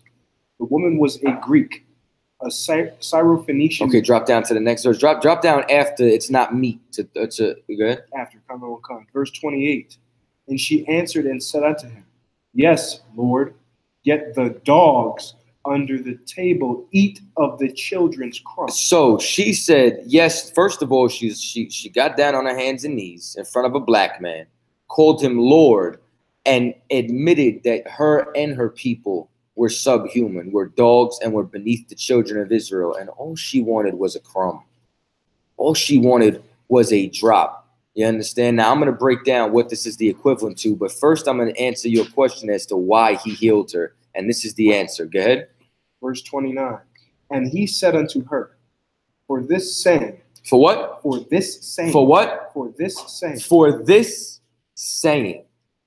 Because she admitted she was a dog. Because she knew her rightful place in the world was below the children of Israel. Because she admitted that. Go ahead. Go thy way. Good. The devil is gone out of thy daughter. So now, Christ did not give her salvation. You understand? Christ did not save her. He gave her a crumb. This is the equivalent, brother, to an EBT card. This is the equivalent to WIC. This is the equivalent to public housing. You understand? The white man don't put us up in a mansion with him and treat us as his equal. Right. You understand? The white man murders us. You know what I'm saying? Like, brother, I stayed on the line with you so that this way, like I could not only say a little prayer to the Lord by myself, that you be protected. You understand? Like that the Lord would be with you. But because I wanted to make sure that this man didn't murder you. You understand? And that's how we live inside this terrorist state. You understand? This.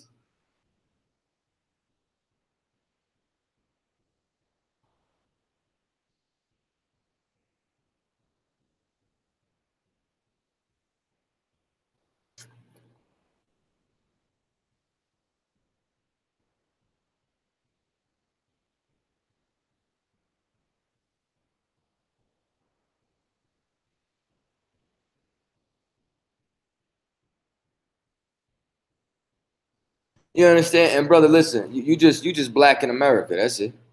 You get what I'm saying? Like,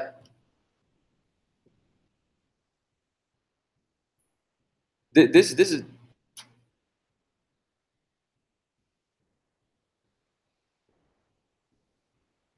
And that's exactly why what I was explaining earlier. You were off the line, but I was talking about how I talked to a devil.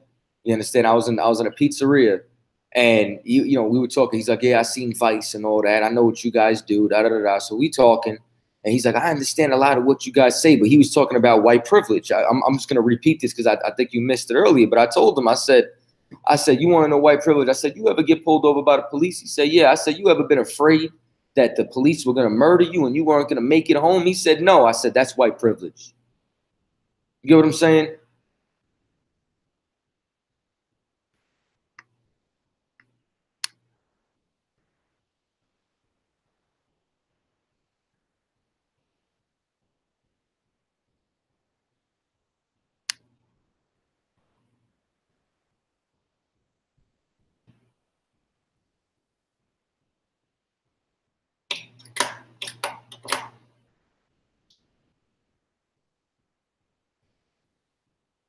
Right.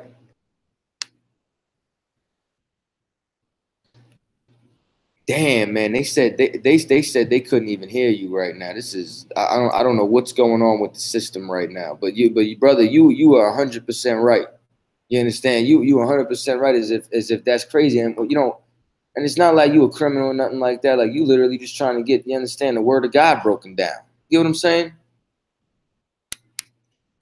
ID, ran my license, and then said, okay, you good to go. But I mean, like, damn, do we even have to go through that? I mean, like, I just don't like having any encounters with them. You know, that's why I pulled over. I mean, you know what I'm saying? Like, I just don't like having any encounters.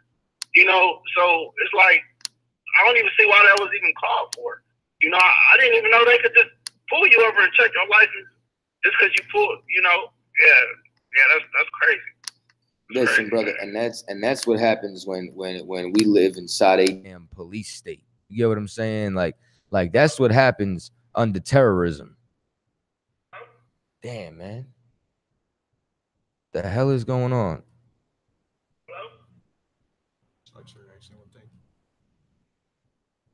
Yeah, good. It's like it. Brother, can you hold up? Brother, can you hear me? Brother, can you hear me? Okay, yeah, I'm having a problem with my system right here. I'm hold on 1 second.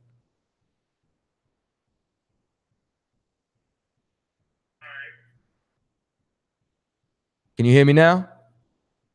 Yeah, y'all can hear you. Can you hear me? Okay, perfect. And this might have reset it. Brothers, y'all can hear now? Yeah, okay, they can hear now. You understand? Salakia to everybody at home. I don't know what's going on. There was a glitch in the system. It reset before. It must have knocked you loose. But go ahead, continue. Yeah, no, I was just saying, like, you know, I didn't even do nothing. I just, you know, I pulled over just to call in a legal parking spot, and his only excuse for stopping me was that he got a call for a suspicious person. I guess you heard it, and you know, he got my ID and everything, you know, so he ran my ID, my driver's license. Noticed I wasn't a crook and said I had to, you know, I can go, but. You know, that whole time, you know, it was another car. It was another cop on the right hand side of me. You know, shit, I wanted to reach towards my phone, but I knew if I did, you know, he could have potentially said, you know, I thought he had a gun and stuff. You know, that's why I had to get off. That's why I'm saying I had to get off the phone. You know, I got off the phone with you because I had to make sure I can get it back to, you know, somewhere safe. Listen, brother, we heard the whole thing, and while you were gone, I was talking about this is why we need each other now more than ever. This is why all of us got to come together, because brotherhood is about to be our greatest resource. You get what I'm saying? Yeah. Like straight up and down, man. You know what I'm saying? And I mean, like, listen, I heard the whole ordeal, and I figured you had put the phone down. You understand? And I was dropping a couple of things or whatever. You understand? While you didn't make it on the line, but I was just explaining how, like, they are the real terrorists. You get what I'm saying? Like, and we should not have to be suspended in fear by people who are supposed to serve and protect. But the white man is the devil that the Bible speaks of, and as a result, our people are in that torment. We're stuck inside this position. Yeah, and like I was saying, I had to come to the west side of Chicago. You know, this is one of the most dangerous areas in the country, but I feel more safe here than I did out there, you know, in the suburbs where they are. You know what I'm saying?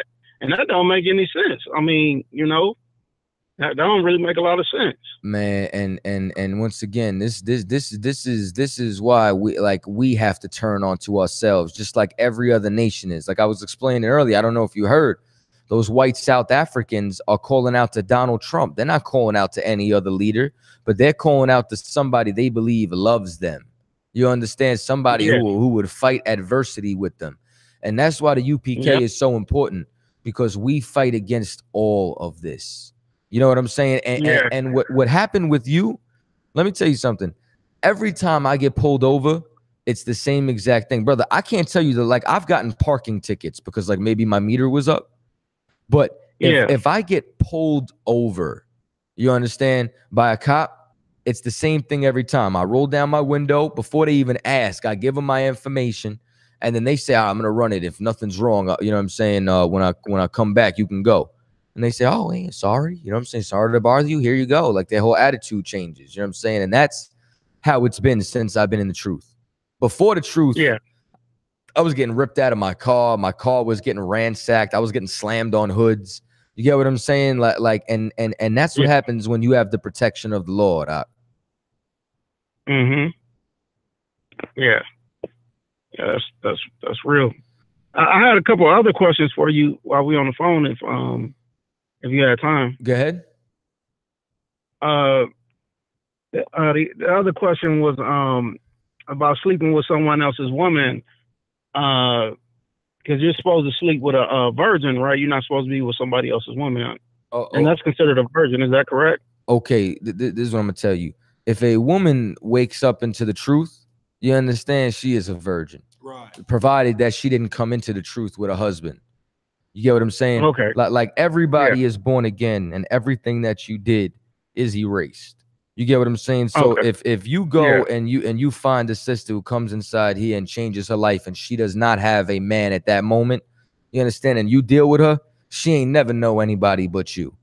You get what I'm saying? Okay. Like we come up inside here, we have to completely kill the old man or the old woman, and we become somebody different. You understand? Yeah. Okay. All right. And what about because I noticed y'all said that Esau was the seed of Satan, Jacob's brother. So how was the serpent also in the garden before Esau was born? Okay, this is spiritual. Okay, the same spirit that was inside the serpent was inside Cain. The same spirit that was inside Cain is inside the so-called white man. You understand? Like what you're seeing is things that portray and take place before and after the flood. You know what I'm saying? Like before the flood, that serpent in the garden is doing the same thing that the white man does today after the flood. Like, for example, like when you take a look at the tactics, the serpent went to Eve instead of the man. And as a result, he used Eve to try to destroy our family structure and tried to elevate her above the man. You understand? Saying she can be a god. Like the devil been lying to these sisters, saying she could be a god and be over her man since the garden. Now, you fast forward. That's the same thing. That's the same thing they're doing now with the Egyptian movement, right? Saying the woman is God. But now, absolutely. That's just because they just want to seduce that woman to use her, just like the serpent did. But I'm gonna take it a step further. When you go and when you take a look at what the white man did, what the white man did was he didn't come to the man, he went to the woman. What did he do? He had the woman kick the man out the house. He had the women's liberation movement, feminism. He would only give you, you know what I'm saying, different public assistance as long as you didn't have a man. So now you understand, you got sisters thinking the government's gonna raise their children, and now all niggas ain't shit, and this, that, the third, or whatever the case may be. You understand? And as a result, that destroyed our family structure. So what you're seeing is it's spiritual. You get what I'm saying? Okay, this is the best way I could explain it, right? The scripture says Esau was a cunning hunter, right? And today you got the white man on Duck Dynasty. You got Dog the Bounty Hunter. They found Saddam in a hole. You get what I'm saying? Like the white man is still a cunning hunter. It said Jacob is a plain man dwelling in tents. You understand? You take a look at us, like a lot of us are homebodies. In the summertime, we might be chilling in a tent in the backyard. Maybe we chilling on the stoop. Maybe we chilling on the corner. We keep it simple. But Esau is a cunning hunter. He'll go cover himself in deer piss and sit in a tree stand for 3 days with a crossbow. You get what I'm saying? Like now, why is that? Because their descendants pick up those traits. Well, this is what you got to know. That serpent, the white man plays the role of that serpent today. That serpent also went into Cain. What did Cain want to do? Cain wanted to murder his brother. Then the Lord put a mark on him. What was that mark? That mark was taking his melanin, was having the blood show through his skin, because red means stop, so that they would know not to murder him. And he would be a vagabond and a fugitive in the earth. Same thing when it comes down to the serpent. The serpent lost his legs, and he shall eat dirt all the days of his life. How does the white man get ahead? He has to do dirt. In order for him to become a superpower, he had to rob America. You get what I'm saying? He had to murder the native Indians. He's got to lie to the entire earth. He's got to change the color of Christ. He does dirt to eat. Now we take a look at Cain.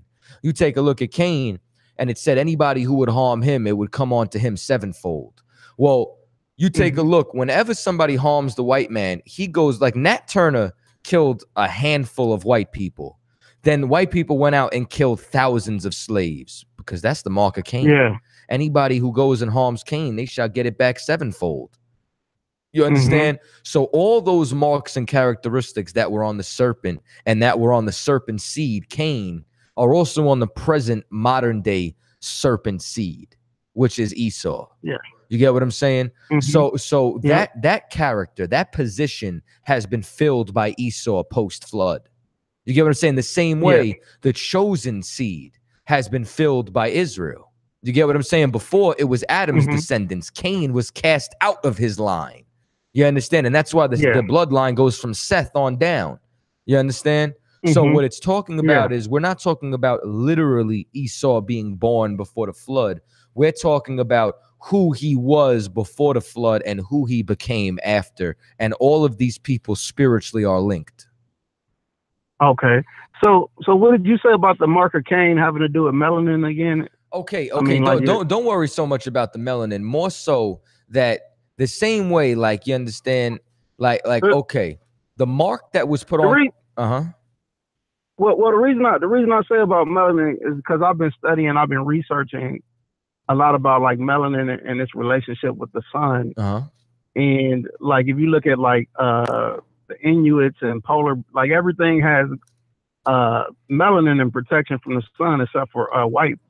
White people are like the only ones who walk the earth and burn in the sun. So I was just trying to see if that has some type of connection. You know, maybe it doesn't. I don't know. Okay. That's what I'm just trying to. How did Esau come out? Red. You understand? That's the mark of Cain. You get what I'm saying? Like Cain, you understand? They set a mark on him. Why did they say he came out red? Because he came out different from everybody else. Every nation on the sun has some form of pigment. Even the Chinese man who's yellow. Yellow is a derivative of brown. Everybody's different shades of brown, from a very light sandy brown to a very dark, rich, you understand, brown, even to the Hamites who got that, you understand, motor oil brown. You get what I'm saying? Like straight up and down. So now, the Arabs, everybody, but the white man, that was to show you who the hell he is. Well, that mark is what was on Cain. That was how the Lord differentiated Cain from everybody else. You understand that his blood shows through his skin. You understand? Because that's the mark of a murderer in the earth. Right. Okay. Yeah. Because I was just trying to tie the two together because like that's not natural. Like I was saying, like because they try to teach us that it happens with the weather, but like I was looking at like you know, like polar bears have jet black skin, and Inuits, you know, can be blacker than, like, I'm dark skinned, they can be blacker than me. You know, so and of course, you know, complexion doesn't necessarily mean melanin, because you know, light skinned people can still have melanin and stuff, but the lack of melanin is the thing, you know, that I'm referring to. I had another question for you too. I don't know if you researched. There's this book out and some stuff talking about like Hitler calling the American Negro the Jews of God. Have y'all studied anything about that? Or okay, let me tell you something. I've never seen the transcript. I've never seen any accurate source. Like Mein Kampf, you understand, Hitler hated, you understand, black people.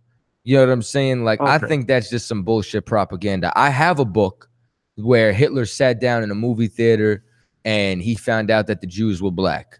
I have, you understand, like that he didn't call them the Jews or the Jews or anything like that. We have a piece of archaeology that goes back. It's a poster that I was talking about this earlier, that Hitler put all throughout Europe, you understand, through France, where it was a jazz musician and it had the shield of David on it. And it was against jazz, the same way like white people who hate black people hate hip hop, like the cat who murdered Jordan Davis, like they consider it, you know, jungle music or something. You get what I'm saying? Like he did the same thing with jazz, saying jazz is black music and the Jews are black. And then he went and took those white Jews and threw them in an oven and made them crispy since they wanted to be black so bad. You know what I'm saying? So that's like a short. Did he say that they weren't the real Jews? Is that what Hitler said? He knew that the real Jews were black, and he knew that they were not the real Jews. Now, as far as that whole, like, oh, they're the Jews of God, and I'm going to be vilified for this, I would want to see the transcript. You get what I'm saying? Like, if you got the book, let me see it. If it's just one of those conspiracy books, or if it's like one of those magazines, like the, you know, what's those phony magazines, they Inquirer or something like that. It was in Time. It was in Time. No, I have that book, and that's not written in there. People say it's written in there. I have that book. It's nowhere in there. Okay. And I got multiple versions of that. I got first edition prints and all that. You understand? Shout out to General Q. He's the What's one the who name put me of that onto book that you have? It's The Nazis by Time Magazine. Yeah. World War II, The Nazis. Okay. Yeah, I have the exact book. And that's not in there? No. Okay. That's why I'm saying that whole transcript of Hitler saying that, nowhere to be found anywhere. I haven't even found a German translation of it. Okay. All right. All right. Yes, I guess that's just propaganda. Okay. All right, cool. Yeah, listen, man, the only good thing Hitler did was kill those bastards. Right. You understand? Those rats. Okay. Now, outside of that, where you calling from, brother? Chicago, I'm right? in Chicago. Chicago. I'm in Chicago Listen, right man, now. I'm gonna give you a number. You take this number down. You call the Chicago school. You got to get in class, brother. You got to get with these brothers. They building an army out there. Okay.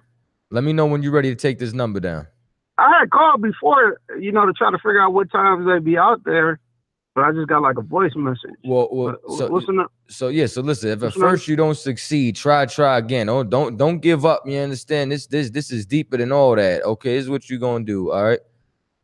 All right. I want you to call this number, and don't worry just about, like, we got classes, we got Sabbath services, we got prison programs, food drives, the work. You ready? Yeah. 773 812 7281. You call that number, they're gonna get you right. I gotta take this last caller. They've been holding on forever. I'm gonna take this last caller, brother, and then you got anything else, you call them brothers out there, all right? Okay. All right, thanks. All right, Lord be with you. You understand? White man's the devil, man. I'm glad you made it home safe tonight, brother. Right. All right, thanks. I appreciate it. You all right. too. Shalom. You sure it does. Sure. Shalom caller from Texas. You've been holding patiently, man. You got a question or a comment? Yeah, I'm about to send me on Chaataza. What's going on, Akim? You Chaataza. Who's this? Oh shoot, man, this is Vic out here from Houston. I gave y'all a call a couple weeks ago. We was talking about the tribe of Dan and all that. Me, you, and Captain Tazaryach, and about the classes. What's happening, brother? Listen, you're gonna be the last call of the evening. What can I do for you? Hey, that's what it is. That's what it is. Shoot, man. Again, man, it's an honor talking to y'all again, man. Righteous brothers. You know, it's always good to see y'all, man, in good health and all that. Shoot, man, I had a question about Genesis 1 and 29 and 30, if I'm not mistaken. Shoot, I don't got it open on me. I had it on my phone now, but you cannot smoke weed, brother. I'm sorry? You cannot smoke weed. What you mean? That you talking about where it talks about the herbs and bearing seed? Oh no, my brother, it's nothing like that. No. It's actually about I was actually looking into it a little bit differently because I was reading it again. You know, I'm always recharging over, refreshing my mind and stuff. And I was like, dang man, I'm like, why does it sound like the Most High was given a commandment to like all animals and people to only eat vegetation at that time? Does it sound like that to you? I understand that there's meat of the flesh and meat of the vegetation, but why does it sound like it was looking like at that time frame in man's creation? It seemed like they was only eating meat. I mean, I'm sorry, not meat, but vegetables from what that read. No. I'm gonna give you the correct understanding. The reason that we know that that's not true is because when you read in Genesis, the 7th chapter, around when Noah was loading up the ark, I already know. Yeah, he brought them on in both clean and unclean, which means that we had a dietary law since Adam. Now, the reason as to what the Lord was saying there, all it's stating is that there is no dietary law when it comes to plants. You can eat whatever plant you want. Like, there's nothing you can't eat. Now, if you're allergic to bananas, don't eat bananas. If you're allergic to strawberries or blueberries, don't eat strawberries or blueberries. It might not work for you. You get what I'm saying? But you can eat whatever plants you want. If you want to eat poison ivy, you can eat it. It's you know, everything that's lawful is not expedient. You get what I'm saying? But it is lawful to eat any plant that you want. It's like you're saying, if I could too, what this is saying is that everything on the planet Earth, whether it be lions or whether it be people, eats some form of vegetation. You know, lions, their diet is mostly meat. That's what we see on TV, right? They're eating a large animal. Somewhere in between that meal, when he's sitting down, he'll graze. Even big cats, like lions, graze. Bulls graze, gorillas, silverbacks graze, you know, everything, even carnivores, they'll graze every once in a while just to get grass or herbs in their stomach to helps their stomach settle, etc. So if I could also saying everything eats herbs, everything on the planet that's living, moving, and breathing. If I could. Even, you know, sea creatures, etc. You understand? So there's no law against any fruit, you understand, and everything on the planet could eat vegetables. So yeah, there's no point in that. And hypothetical, even if it was, you understand, the Lord gave us a dietary law. Keep the dietary law, but it's not. You can eat whatever plants you want. You could eat lamb. You could eat steak. You understand? Yeah, anything lawful. Anything in Leviticus, the 11th chapter, you could eat, and you could eat any plants you want. All right? Right. Absolutely. I got one more question too for you, brothers. I really do appreciate y'all patience. Good. Shoot, man. Like then these are just questions that I was just, you know, I mean, just having fun with in my mind, you know, as I just take a journey through the scriptures as it takes me on every day as I imagine our answers. You know what I mean? Yeah, come on. I was just listening, like reading through some of I could say, like, you know, just some New Testament. I remember how like Jude and you know, James and some of more of Christ's brothers, you know, ran out there. You know, his mother even ran out there, and I just noticed that there wasn't that much play from Joseph. Like, as if, I mean, I'm not, you know, saying nothing upon, you know, I'm one of the ancestors neither, but it seemed like as if he wasn't around at that time. Do y'all know anything about Joseph, maybe, you know, throughout the later years of Christ's voyage, Man, or when he started? Joseph was his father. You get what I'm saying? I mean, it don't talk about when Christ, you know, hit puberty.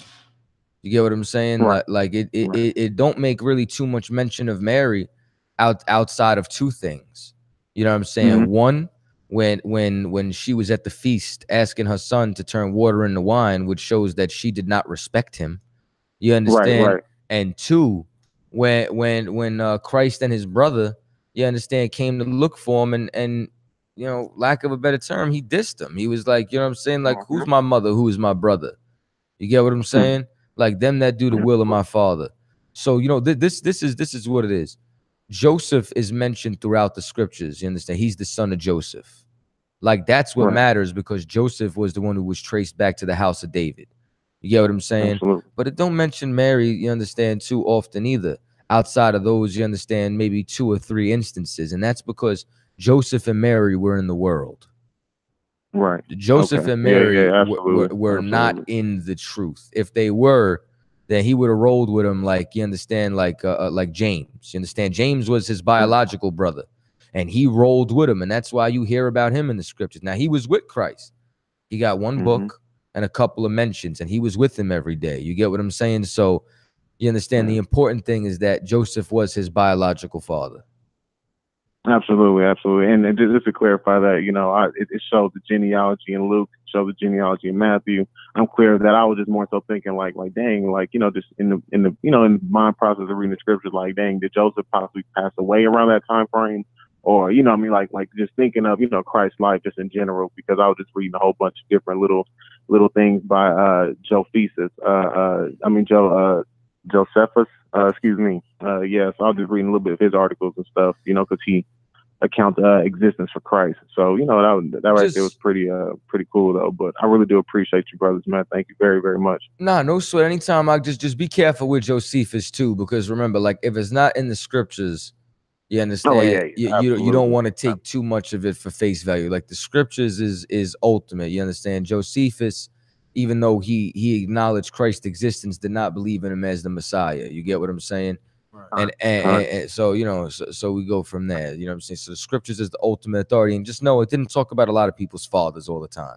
You know what I'm saying? Right. David, you understand, wrote like damn near all of Psalms, and you know what I'm saying? You just hear about Jesse, you know, a handful of times. Like one time when Samuel went to meet him. And then after that, it's just the son of Jesse, the son of Jesse, the son of Jesse. Well, Yahushua is the son of Joseph, the son of David. You get what I'm saying?